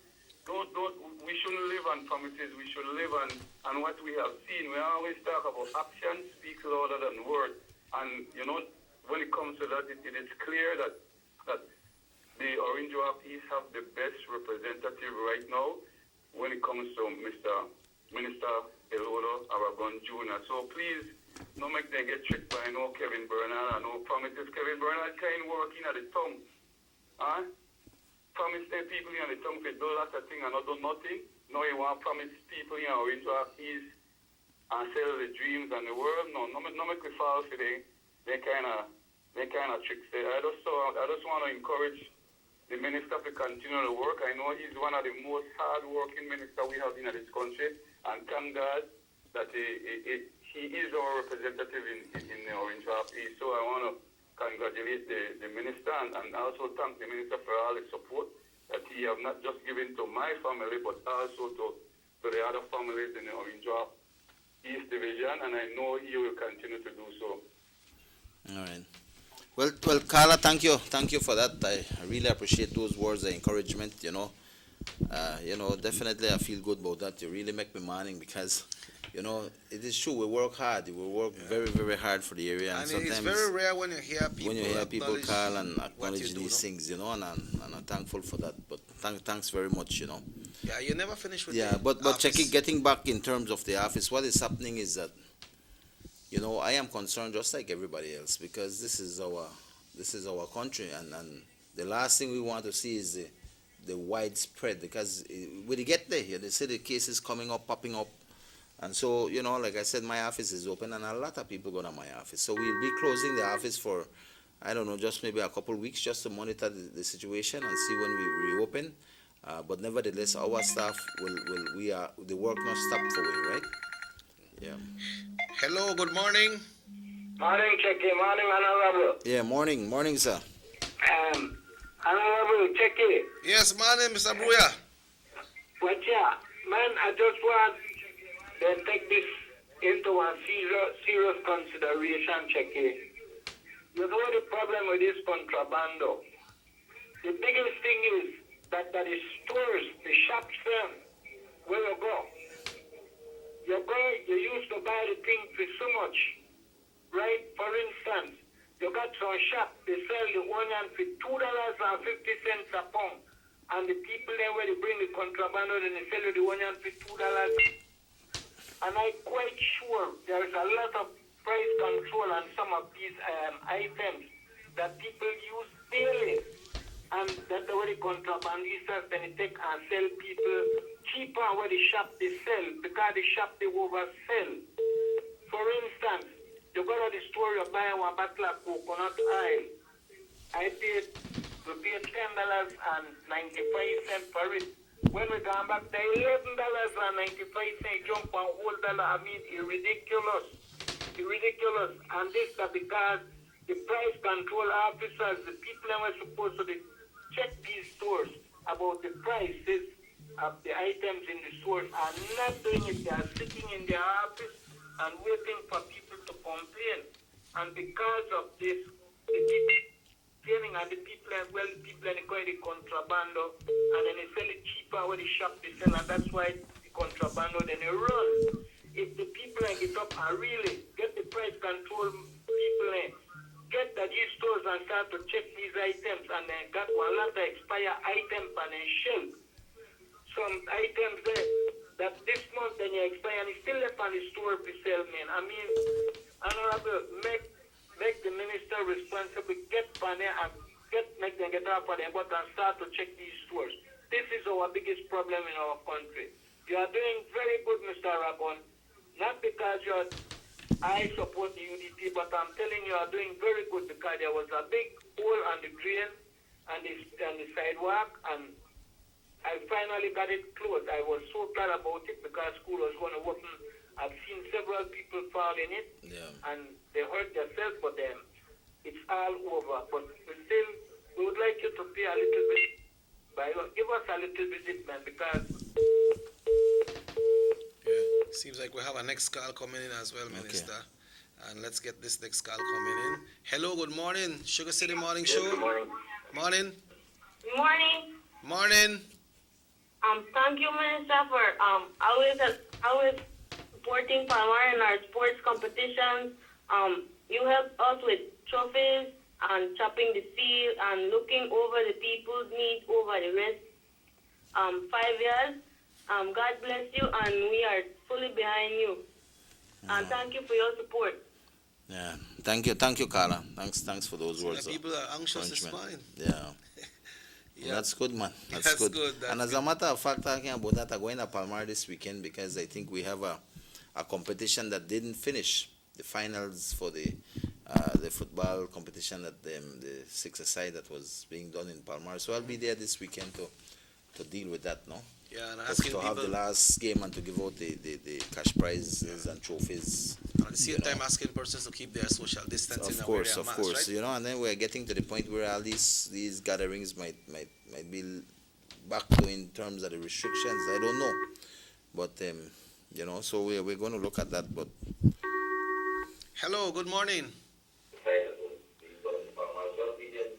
Please lower the volume of your television or radio, please. Sí, buenos días, buenos días. Buenos días. Ajá, buenos días. Sí, buenos días, honorable. Buenos días, gracias por estar a nuestro lado, ¿no? En esta pandemia. Sabemos que el gobierno, con Dimbao y usted, están haciendo todo lo posible por mantenernos calmos y a la vez apoyarnos. Sabemos todo la plata que se está dando, se está consiguiendo para estimular la economía. Pero le tenemos que pedir a nuestra gente que por favor vean lo que el gobierno está haciendo. Está tratando de ayudarnos, de mantener la pandemia afuera de este país. Pero si nosotros vamos a continuar cruzando la frontera, no utilizando máscaras, no manteniendo la distancia, va a llegar esta pandemia, nos va a matar, nos va a liquidar. Tenemos que ser sabios, tenemos que entender de que nuestro país está a riesgo. Tenemos que tener conciencia. ¿Entiende? Y a la vez quisiera darle tomar esta oportunidad también para darle gracias al señor Aragón por tanta dedicación a nuestra gente, tantos proyectos que ha traído aquí a su área, el este. ¿Entiende? Y nosotros estamos totalmente agradecidos y queremos darle esa seguridad de que regresando a las elecciones del 2020, a pesar de que no debemos estar hablando de partido ahorita, pero sí quisiéramos decirle que nosotros estamos con ellos y los vamos a regresar porque ese apellido que ha sido pesado, ha sido comprobado, nos ha sacado adelante de todas las miserias que nos dejó el PUP. Recuerden de que el PUP fue el que perdió este país completamente, lock, stock and barrel, y fue este gobierno que los ha puesto otra vez en la mapa. Todo el mundo está consciente del desarrollo que este país ha tomado, las carreteras, los puentes, todo lo que ha transcurrido en este país es a través de la transformación que el Dean Barrow y el UTP han tenido. Así que este es el país que se ha comprobado y es el país que es el gobierno que necesitamos que regrese. Y lo vamos a hacer porque todo el mundo está consciente de eso. El otro partido que es el PUP no es ninguna alternativa. Son la misma gente que tienen allá, no tienen nada de visión. Ahorita se van a cantar que este y el otro, pero son la misma gente. No tienen absolutamente en mente para desarrollar este país. Así que sigan adelante con el UDP y vamos a pedir otra vez a la gente para ustedes de que cuídense, que se cuiden, que usen sus máscaras, que mantengan la distancia. Ok, gracias. Pasen buenos días. Okay, gracias. Thank gracias. you very much. And it seems like we have a next caller right here, Minister. The phone is very busy this morning. I tell you, Bonito bola entertain jumpers, the car. Okay, we lost that one. Yeah, where were you at, Minister? No, well, you know, I was just talking about and informing the public out there that my office will be closed. I am planning to carry on today and then close off later, maybe this evening. Because then, you know, we have to, as being responsible, we have to understand that I don't want this to have a situation where, you know, we contribute to this thing. And definitely it will allow my people likewise to focus on other things in terms of trying to see how we reach out to assist people. So we could get this call. Hello, good morning. Sugar City Morning Show. Ya. Yeah. Buenos días, ministro. Buenos que días. Dios le dé salud y energía para que siga ayudando a Palmar. Gracias por apoyar el deporte y a la gente necesitada. Muchas gracias, Aragón. Thank you. Gracias. Thanks very much, Carla. Muchas gracias por esas palabras de apoyo, ¿no? Gracias. Yeah. Yeah, so Palmar, you will say what Palmar yeah. doing? No, well, like I was saying, you know, so I just wanted for the public to know, so when they go there, we'll have a sign informing them because, you know, we don't know how far this will go in terms of the COVID and these things, but definitely we have a lot of other works that we want to do in terms of trying to reach out to people, maybe to assist people with you know, with the applications and stuff. But these are the things that we will have to do. I know time to run way fast. Yes, time to run fast. You know, but definitely the work continues. I know one caller had mentioned when they are fixed Champan Ridge Road, that will come. What is happening? We finished with Santa Marta Road. The equipment moved on to Guinea Grass. Yeah, I saw them on the Guinea Grass Road. It was terrible. Yeah. Everybody, listen, we have to reach out to those areas and prioritize the most important areas. And everybody will use Guinea Grass and Shipyard. That one, it's rough when you go up on a road. So we are fixing a busy road. As soon as we finish, we will reach out again to Champan Ridge and fix the road, scrape the road. And then, of course, I will have to come back to Orange Walk East.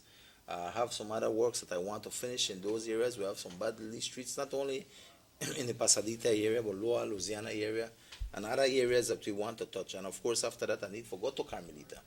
So these are the things that we are doing, and we have to program the equipment because they're one set of equipment. But the work always continues with us, Checky. And of course, if you bear in mind, I would quickly want to just highlight some of the things that we have done. Because every week we work, you know, Checky. There's not going a week, and sometimes, you know, I think it is important we highlight some of the work where we do, things that we do, because if we ourselves not talk about it, who won't talk about it, you know? Yeah. And well, you know, like I mentioned, I heard one of the callers mention about the no politics right now and things like that, and you know, in effect, that's your way, say, right? Because we as a party, we as a government, as the United Democratic Party, we put our people first, you know, and everything that you see the government is doing, it's all in the interest of what is best for the people of this country.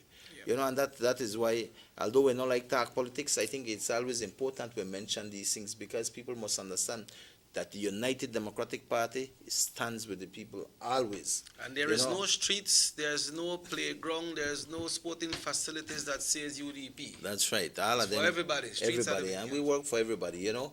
And you know, and this is just a comparison for make people understand where the UDP stands and where the PUP stands. And I said this quickly because I've always said it. It is a shame that you had the leader of the opposition, Gianni Briceño, who wants to aspire to be the next prime minister. He walked out on the National Oversight Committee, and all the other members were the DEF and PUP left the different committees. Wow. You know, to me, Checky, that we can't forgive him for that, and we have to call it shame on him. You know why? Because why did he left it? He never left it for another good reason. He left it for what? Because he have to go tend to politics. You know, he have to prepare for the general election. I mean, my brother, you know, there's a time for everything. At this time, the people of this country needs our leaders. And when you walk out on the National Oversight Committee, you in effect walked out on the Belizean people. You know, right now decisions have to be made. The opposition not there. How you want to be one opposition and say, they are ready for lead this country, and you don't even take part in what is happening that is critical to the nation at this point in time. Decisions that have to be made. You are walk out on the people. This is what I feel. And I have to say it here today because, and I will always say it, because at the end of the day, check it, this is the real situation, and people must understand, and people must comprehend this thing. What the caller mentioned about how the PUP, you know, in terms of the Superbond way back and what they did to this country, that's true, you know, and the situation is real right now. We can't forget that we are living in this situation where critical decisions, you hear the Prime Minister, you hear the leader-elect and Patrick Farber and the Minister and Health and all the other people scrambling in terms of trying to make the right decisions for this country in terms of dealing with this COVID situation, with the outbreaks. Where the leader of the opposition there? He walked out on this vital area where he could have maybe, as an aspiring leader, lend one hand, only opinion and things like that. That to me is a shame on him. It represents what the PUP stands. They don't stand for the people of this country. And they are the old heads where they're there. Then people don't stand for nothing good. And I say it without no remorse on that I say, because, Checky, it is the truth. You have a lot of people trying to make the right decisions, man. The leader of opposition could have stayed there and dealt with that and still deal with the politics. You know, but walking out, he walk out because he knows that if he's there, he can't talk bad about the government. Check it, that is selfish. Real, downright selfish of him. And we cannot let him slide with those things. And that is why I brought it up just now, because, I mean, check it, we there, they talk, me and you. They try to talk about the border jumpers and this and that. Man, these things, he should have been a part of those things. And we can't make that just go so. Hello, good morning. Morning. Good morning, sir. Just wanted to make a comment now. Sure. To run a country without a pandemic is already a challenge. And it takes good governance to do that. To run a country that is in a state of a pandemic is twice or maybe 5 times more difficult. So to say that in the region we are the best, we are doing our best to fight this pandemic, and as the records show, we are doing a good job. So I want to congratulate the government for all the decisions it has made to keep us safe. Another thing, to see that leaders of the opposition have walked away is irresponsible and has turned their back on their country. How then can they aspire to lead this country if already they are reflecting behaviors that are not pro-Belizean? So, like the minister said, to this government, the Belizean is first. And it has indicated that by the way he is managing this pandemic, and at the same time trying to help our Belizeans and run the country as a whole. That's a great job. I'd like to congratulate the UDP government for doing that. And lastly, I'd like to ask the Belizean people, help the government do its job. It's doing it for us. We have to do our share. Keep our distancing, practice good hygiene, and wear our face masks. That's the way to go. And those border jumpers, please, you're not only affecting yourself, you're affecting the entire country. You're putting the country at a threat. None of we enjoy that shutdown. None of we enjoy the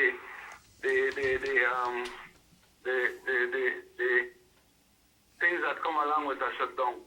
The business sector loses money. You are on unemployment benefit, which is not enough. So we need to get back to work, and we'll get back to work as soon as we take our share of responsibility and do things right. So once more, congratulations to the health workers, to the police, the ones that are responsible, to the law enforcement agency, and finally to the government of Belize. We are number one. We have the lowest COVID cases in the region. So let's keep it that way. Let's do our share. And to you, Minister, you're doing a good job from what I hear. And the project I see going on in your area, it indicates that you're a hard worker and also promotes leadership qualities. That's what Orange Walk East needs. In fact, that's what Belize needs. So congratulations once more, and to all Belizean people, let's do our share to keeping Belize safe. Thank you. All right. Yeah, thank you, Carla. Well, Checky, we had to talk about that. I have to say it because we have to be real with what is happening, and the public must understand these things, because sometimes we don't understand all that is taking place. You have to remind people. We have to remind, things, man. We have to remind, because those are you can't cover that. That is there. That is real. Yep. Hello. Good morning. Yes. Good morning. Good morning. Yeah. Good morning, Mr. Minister. Good morning. Yeah. Can you speak up a little bit sir. for us, sir, please? Yes, sir.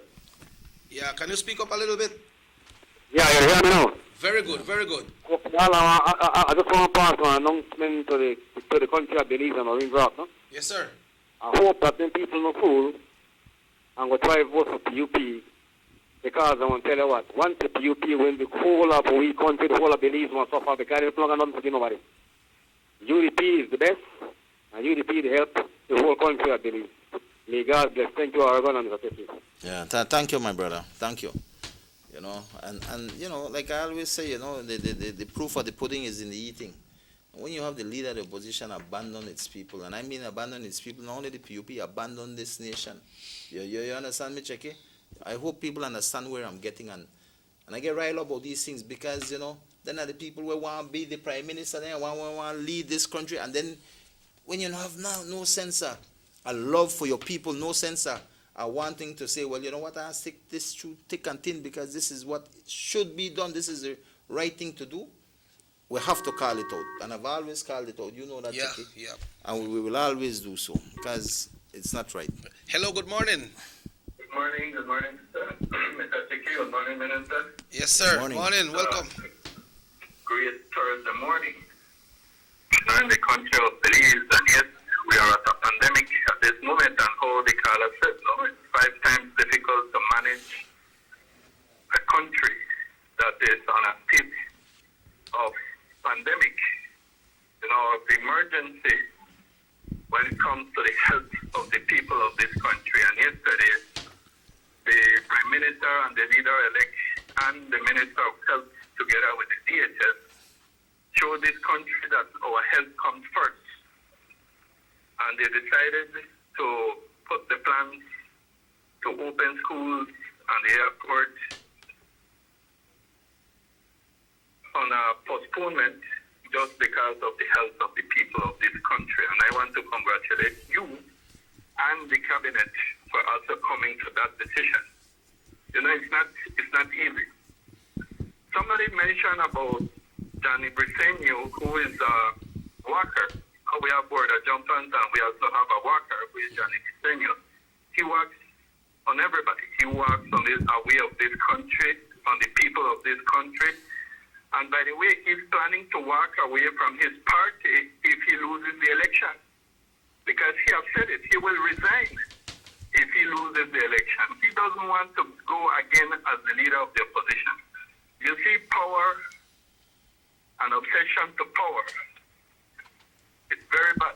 It's very bad for a country, a developing country like Belize, a country that is in one way or the other at this moment striving to keep up with all the goods and services for the people. And then we have this People's United Party who want to lead this country, and they're also using something as a pandemic for petty politics. They're also justifying the reasons of border jumpers. They're justifying it on their talk shows, saying that it's because the people are hungry. But I prefer to be hungry than to be in a bed with COVID-19 and know that I will die because of that. And it's not only me, but it's about all the people that I will be infecting. It's putting an entire country at risk. They talk about people dying of hunger, people of being doesn't have to eat. I think if that would be so, Minister, we would see people on the streets demonstrating at this moment like what is happening in many other countries. That is not happening. They are playing politics, petty politics, with the pandemic. Minister, I want to congratulate you, and let me tell you that yesterday I took a little walk by the sandy field. And many people are happy and proud to see that magnificent sporting complex that brings for the people of Pasadena area, well, the entire Orange Rock Zone. But especially them, they feel so happy. They go there every afternoon, do their sports, and nobody have come to them ever and do something for them like what you are doing, Minister. And that shows how of a good heart you are. Minister, keep up the good work. Keep your head high. The East will vote you again and send you to Belmopan to represent them. Thank you very much. Yeah, thank you, Carla. Thank you very much, Carla. Really appreciate that, know, and of course, a lot of work continues. But nevertheless, Chicky, I know we don't got a lot of time, but I want to just highlight some of the work that we have been doing because I think it's important. I know we talked a lot in terms of Santa Marta and the well. Well, I'm glad to announce right now, and maybe the guys could put some pictures on the drilling of this well. The truck reached Santa Marta, it took some time, we had a lot of difficulties. Yeah. And, but they reach. But they reach, maybe it take 1,000 calls, but any day it is there. And we drilled that well, it went down to 300 foot, this well went down. 300 foot, and I'll tell you the best water is out there right now. The best water is coming there, and you know, this is amazing because now, basically, in effect, I have secured, we have now 2 wells basically with water going to Santa Marta, you know, so we have a caller there. Yeah, so when, hello, good morning. Good morning. Good morning, Yeah, sir. morning. I just wanted to make a comment. Yes, sir. Up to a year ago, Mr. Denny Grijalva was not one of my favorite politicians, right? But with this pandemic, I'm learning a few things about him, and I would like to be positive. I see that he's making an effort to serve the people of Orange Rock Central, and I've seen his committee diligently moving around as best as he can to assist the needy. So I would like to congratulate Mr. Denny Grijalva and his committee for their effort to serving the needy of Orange Rock Central. So I'm having a positive attitude about him, and I would like the Orange Rock people to know that. Thank you. Okay, Yeah, guys, thanks. let's go back to that picture so we of go the pump Santa there. Marta, yeah, sure, definitely. You know, it took us a little while, but we have gotten there, and the well, I could tell you right now, 300 foot, wonderful water is coming out. Man. And now, I could tell you Santa Marta has 2 wells now. So when will 2 that be wells. connected to the system? Well, that is being connected. They are doing It's the already- work right now. They don't dig the well as of, I think, yesterday. We finished off on that in the drilling. I want to thank the guys from the big drill that handles the big drill equipment for coming down to Orange Rock. Been here a couple of days working on this well. Finally got it through, and that ensures that Santa Marta has 2 wells, so they can't run out of water. 2, we are working on a purification kind of system for the entire village. So that project is coming on, and we are working very closely with the water board from Santa Marta to get this up for the people. So in the next couple of months from now, they'll have the best water for I would want to say for years to come. Yeah, so the purification system are run through the entire system of Yeah, water. that's right. That's what we are planning. Hello, good morning. Morning, Chicky. Morning. Yeah, morning. Morning, Minister. Yeah, morning, sir. I just want to big up the Minister now for you do a good job down there. Santa Marta Road, man. That's good. Good they do. Yeah. And I see that big water system where they come up now too. They work on it. Okay. And this competition where they go on a Palmar too, man. That's good, man. You keep up the youth there. Some activity, you know? Yeah, well, we are finished off the competition from early this year. We never finish it, no? Because of COVID.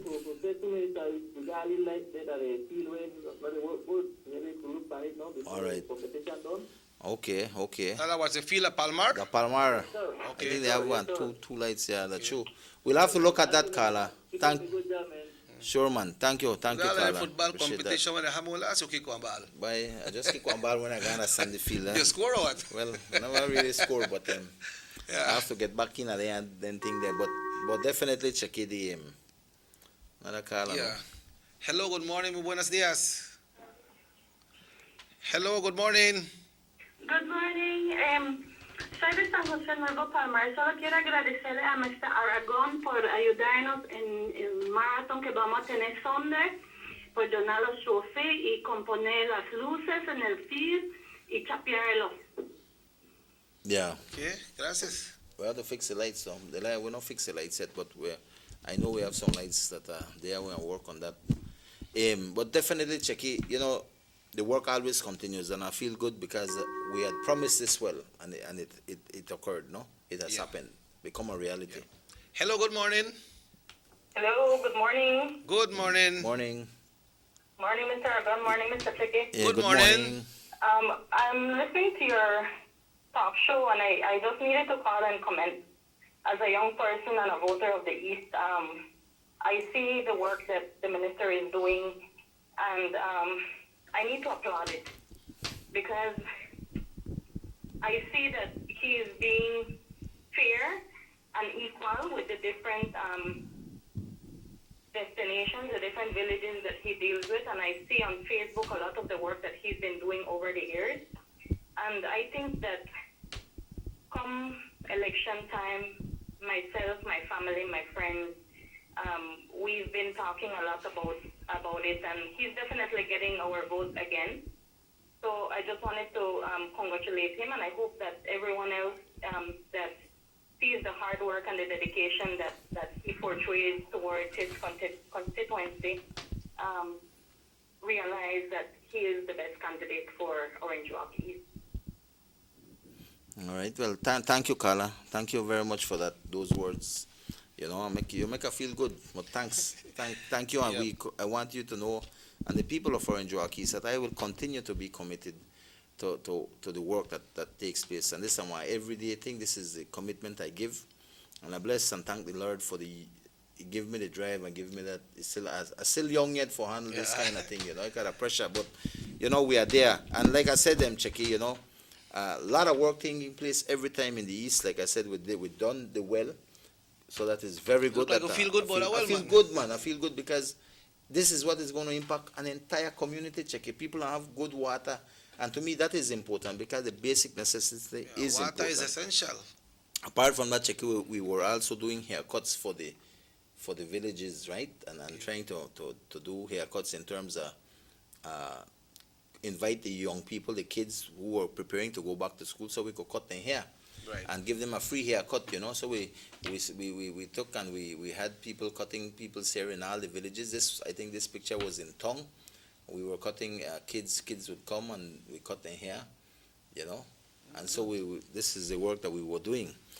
Likewise, we went in the other villages. I think all the villages except for Palmar and Carmelita right now, and we are planning to do that this week, but since schools are not going to open again, I think we might put that hold off until maybe when we get them, we could go that these last two villages, which is Palmar and Carmelita. Yeah. Likewise, in some of the villages, we were giving bags out likewise, no, to every child that would have gone and get a haircut, because we believe that if people are in need, you know, then people will need a haircut and would need a bag. So. Yeah. We give out bags to those people, you know, to assist them in preparing to go back to school. Minister, so these were the things that we were doing. I would still like to take us a little bit over 9 o'clock this morning, because I want to ask you about the new leader-elect for the United Democratic Party. We know election is coming. We have transfers of voters right now. How are things coming on with the new leader-elect when it comes countrywide to bring all the 31 standard bearers together to get prepared to go into this big election?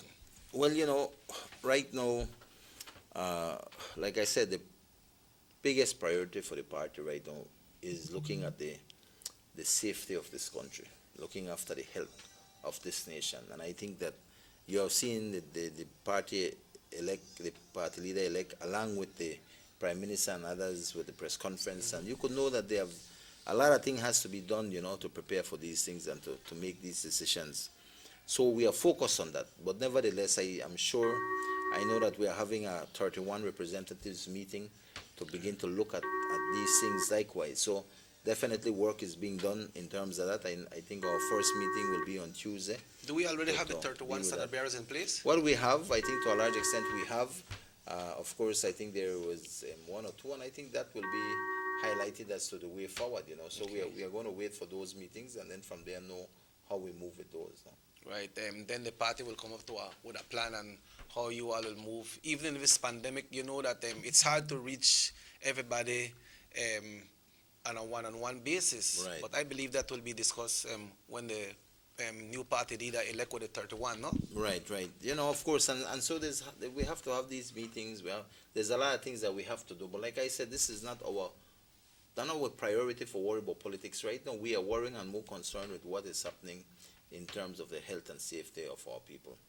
Politics, of course, will its own time and its own place, and everything will come with that. And I think definitely we could do both in terms of focusing on this, and secondarily we'll look at the politics. You know, we don't do like the PUP where to hell with the people of this country, they will focus on their own politics. You know, I don't think we are there. I don't think we have the heart for that.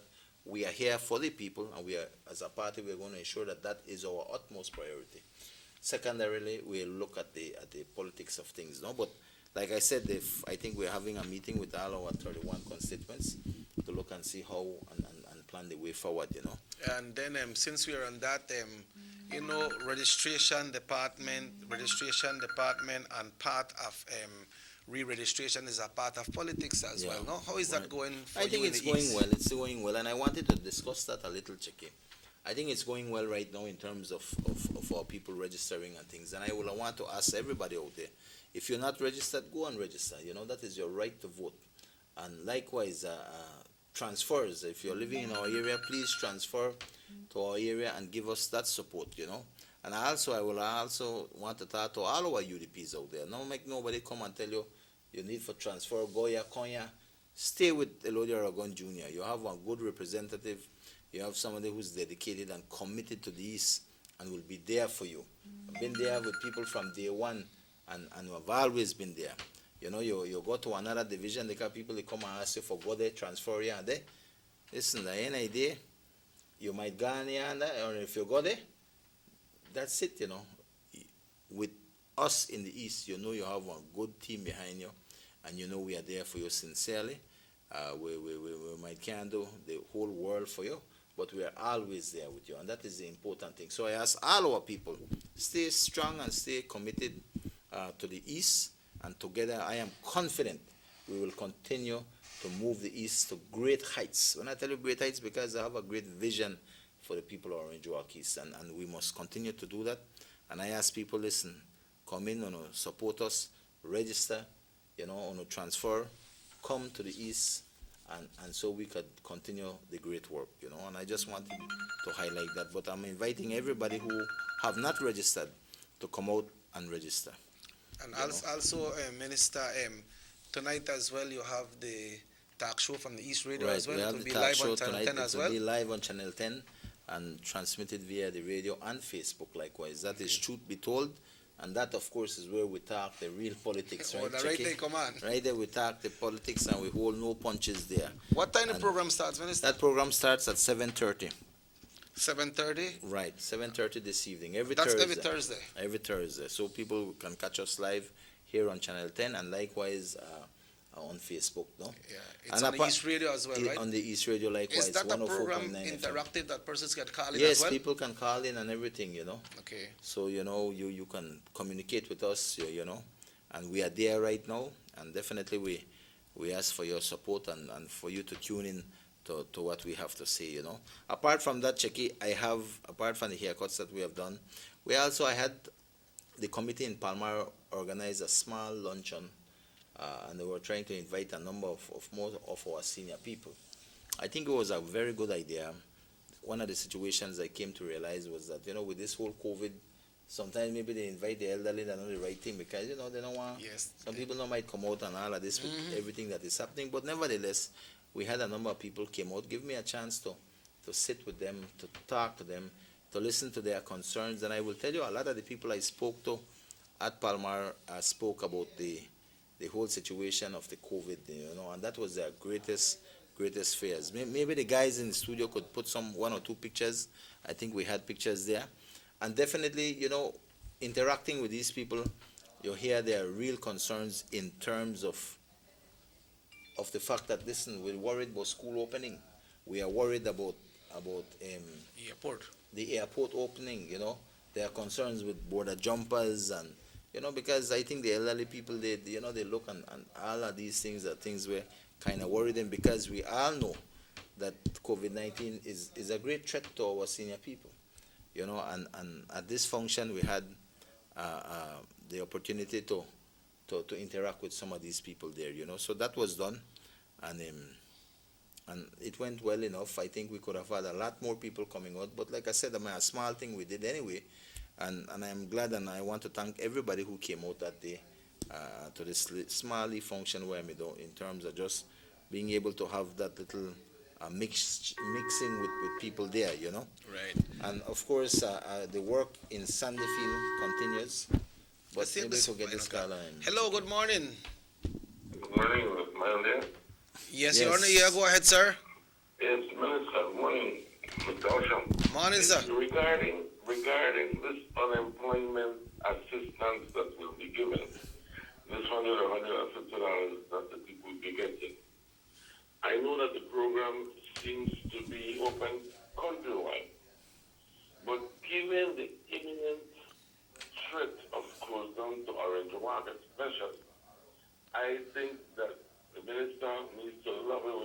Minister and his leader-elect for extra consideration for the people of Orange Rock that are in imminent lockdown mode and will be needing more assistance than other parts of the country where there is not much of much COVID effect.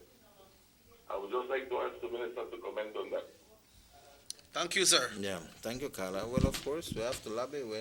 At the end of the day, we have to always ask for more things for our people in Orange Walk, and of course, with the COVID and all of that, definitely I'll bring up these things to Cabinet.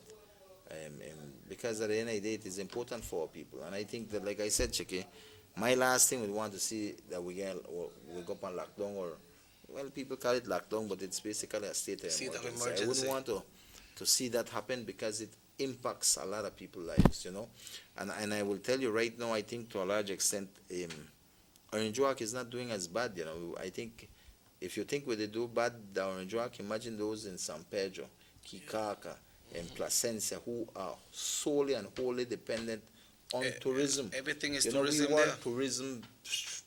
That wasn't our first strength, here in Orange Walk, in the district of Orange Walk. We had the sugar cane, we had other industries, the rum factories, and other things, businesses. We weren't wholly dependent on tourism.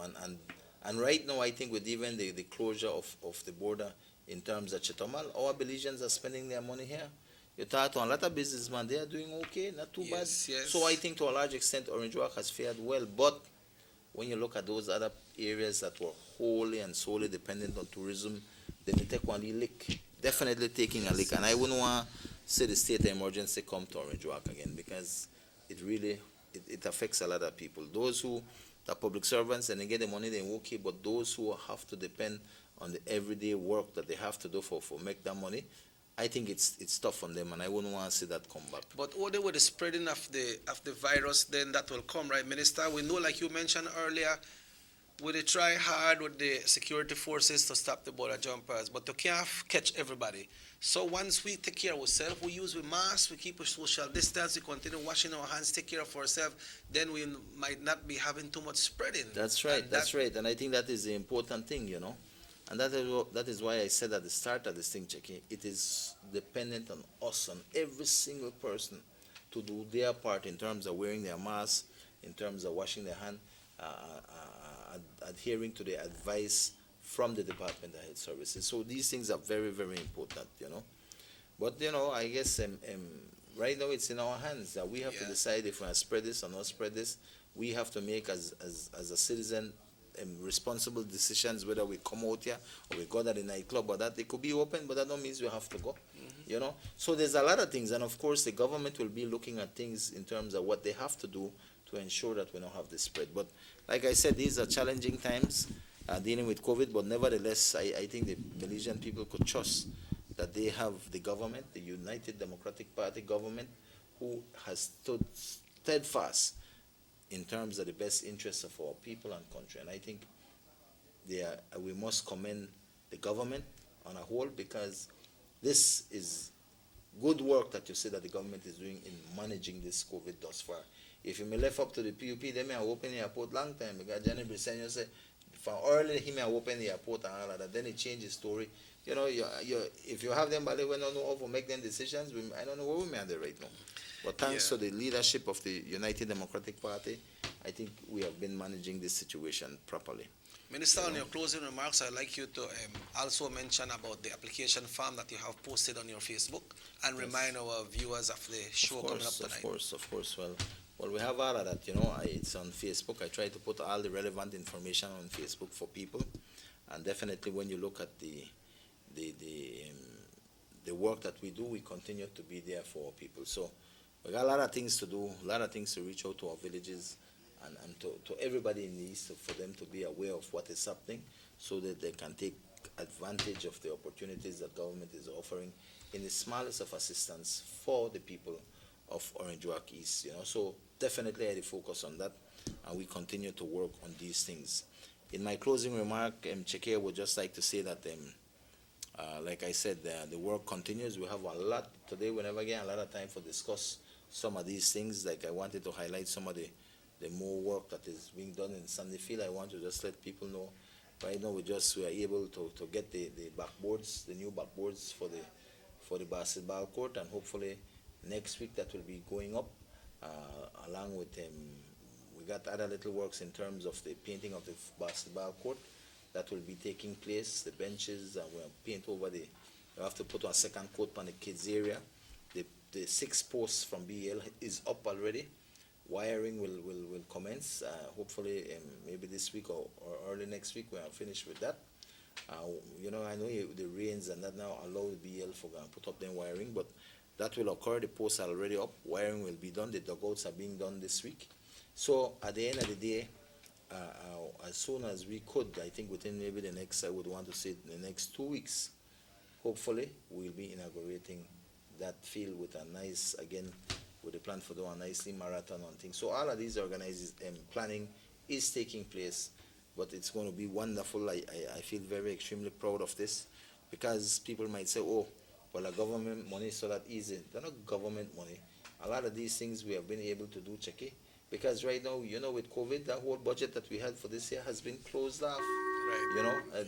Those monies have been gone, have basically gone to the financial assistance food pantry thing. So I feel extremely proud of it, because I've been able to organize, to get all the other agencies like BEL to come in, and I have to big up the guys at BEL for assisting us, we have to big up the other things like B&E who help on leave it. B&E no got a lot of money, but they help, we have to big up the community will come out and help with, the East Committee who's there, and of course everybody else who have come together, and of course with my efforts we have been able to achieve this great feat. There's another big project, I call it big because it's something I've always planned a long time, couldn't get it. It's been maybe at least 2.5 years in the making. We finally got approval for it yesterday, actually. And right now the problem is finding the money, because everything needs money. Yeah. Although you could get some help there, you could get the lead help there.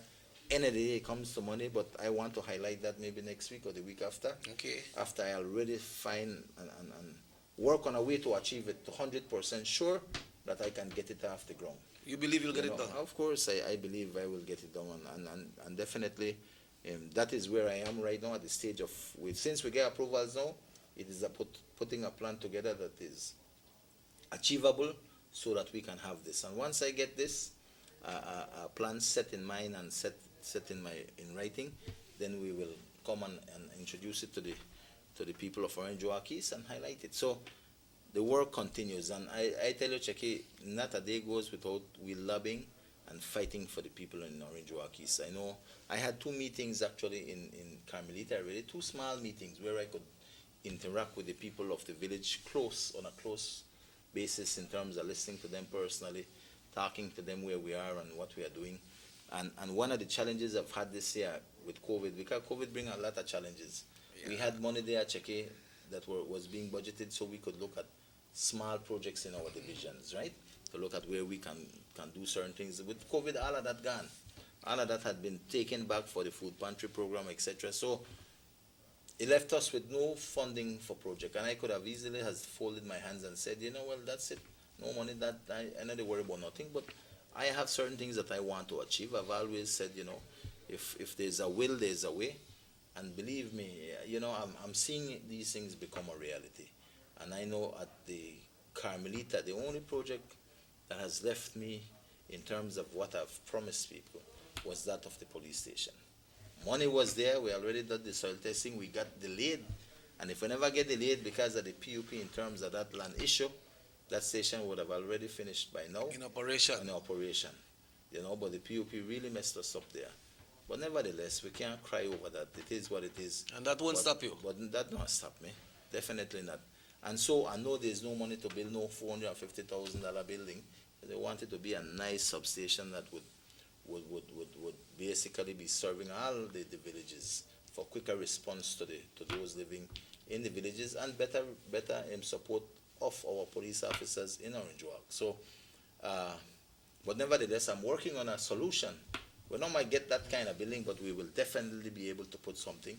I'm working on that right now, and as soon as we get to that, I will let people know. Like I said, it's all about the lobbying. It's all about seeing what we can do together, and hopefully we could get something up and running. But like I said, challenges, there's a lot of that.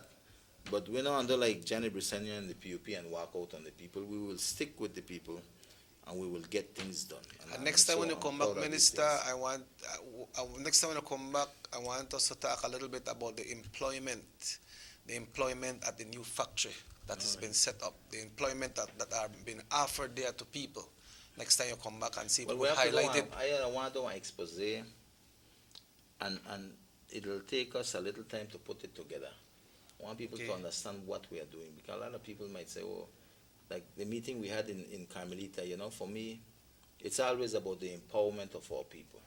And it's not, a lot of people talk about empowerment, a lot of talk, and that are just political talk for a lot of people. For me, it is a real talk, because to me that is the greatest way you could assist the community, the greatest way you could assist the people you care for, right? And not just about political talk, but rather we have to care, we have to be committed to making that a reality.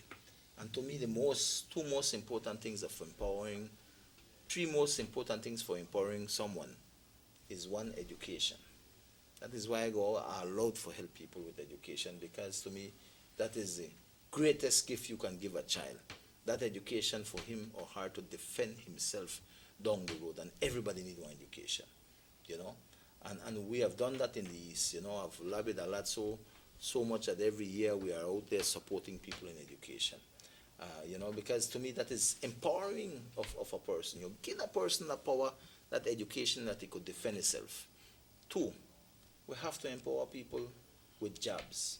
If I give you a job, Checky, you don't want to bother me for money. You got that sense of pride, that sense of worth, that sense of, belonging to a community, belonging to this, to what is good in human beings. And I think having a job gives you that dignity for say, I work for my own money. I could do this, I could plan, I could have a family, I could take care of my people. When you don't have one job, it's tough. You go wrong, you can't get this, you can't get, it's demeaning in a way. And true empowerment is about employing our people. And that is what, as a representative, I have always looked after. And that's why when I tell you, when we talk about the factory being built at Carmelita, a lot of people don't know that. People don't even know how that came about. But Checky, I have been there first and foremost to make that a reality, because of the belief that empowering someone, you have to get them one job. That is true empowerment. They never have to beg you. And when people don't have to beg you, people begin to think different. You live better. You live better. And not only that, you give that person that dignity. And at the end of the day, you make him a better community person. And for me, that is true empowerment. So that those are things that are focused. And there's no other representative. And the people of this town, people of district can attest to this. And I've always asked people, which politician that you know of has brought an industry to Orange Walk? Which one? Tell me which politician has done that. None. But within the last 4.5 years, we have an industry that is about to kickstart here in the Orange Walk East Division. That's why we need to highlight so we need to highlight for that. the employment. Definitely. And I've done these things because it goes a long way. The third one, Checky, which is also a challenge, because all of these things are challenges, is about empowering someone with a piece of land. I've truly believed in that. I don't know, like Johnny Briceño, who will say, oh, everybody deserves one piece of land and this and that. Then he has thousands and thousands of acres, and the poor Belizean man don't have not even a lot. I don't know like that. It is about finding these areas, being able to put up meaningful surveys, land distribution. So we help with people. And in Carmelita, we have done that, helping Carmelita, starting with the village, of course. And for me, it is empowerment, because when you give somebody a piece of land, you give him again one dignity, one piece for say, this is my property, this is where I'm going to build my home, this is where I'm going to have my family, this is where I am going to be as a part of true Belizean for say, I own piece of Belize and I have. And then when we talk about acres of land, we're talking about a lot. To me, that is so important. And it's not easy, Checky, because a lot of lands have gone. We hear the stories of how much Briceño they own in terms of thousands and thousands of acres, and how the next one own there. End of the day, Checky, I've always said, if we have good leaders who believes in these things, our Belizean people will benefit more. But for me, finding land which way you could say, where we're close to light and water expansion, goes a long way for our people. And when you do that, the hardest things for us right now is finding those areas. In Carmelita, we've been able to work on 2 areas, and people have gotten their pieces of land.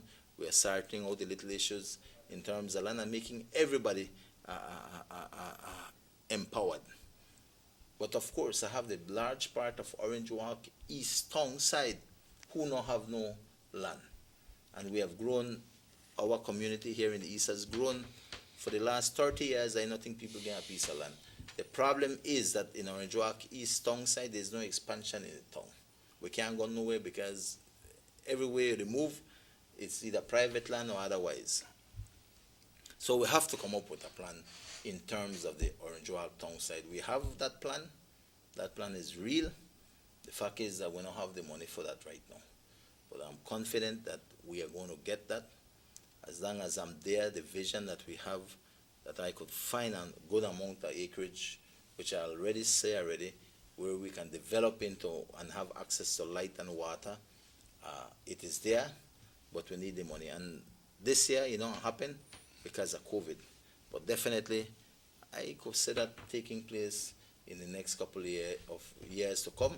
And definitely the people of Orange Walk East Town side will be able to have these access to lands, which is true empowerment. And I tell you, to me, those are the 3 greatest things we have to focus on in the empowering of our people. You know, and that is where I stand, and that is where my commitment and dedication is. And people could say, these things are real. This is not about talk, because the NID check it. We're not there forever, but it is important for know that you have contributed in terms of bringing about the kind of leadership that will see things done for the greater good of our community. And with that, nobody could take that away from you. Nobody could say you have not done your share in this nation. And I truly believe that everything that has happened to me in my life has led me to do these things for the people, you know. And to me, my greatest reward will know that after I have served this country, that I could sit back and say, you know what, we have done our share. Make the next person that will come up in this, as a leader in our community, do his part or her part, you know. And to me that is all that I desire. And as long as I'm committed and dedicated, we continue to move east forever to greater heights. And we will do it. I am confident we will do it, because people know that at the end of the day, if there's one person that is always there with them in Orange Walk East, is myself. And of course, to all the committee members that support me, to all the people, I want to thank you. And remember, we continue to fight this fight to empower our people. Thank you very much, Minister. The folks that are working at the Minister's office this morning, they're 27 minutes after 9. The Minister might need reach about 10 o'clock, because the Minister can't wait for breakfast or like how it is so late. But Minister, thanks for coming. No problem. And we look forward to seeing you and hearing you all tonight once again on the show, Truth Being Told. That's right. Yeah, so 7:30. 7:30, and this show will come on tonight. Right after that program, the show will repeat tonight right here on North Television Channel 10. We have repeat of Channel 7 News today. Also, the hot news coming up at 6. And stay tuned, folks. Stay tuned to all the medias to hear what will be the update when it comes to the COVID-19. Robert Checker Usher, Minister Ragon, we say we see you all next week. Have a great day.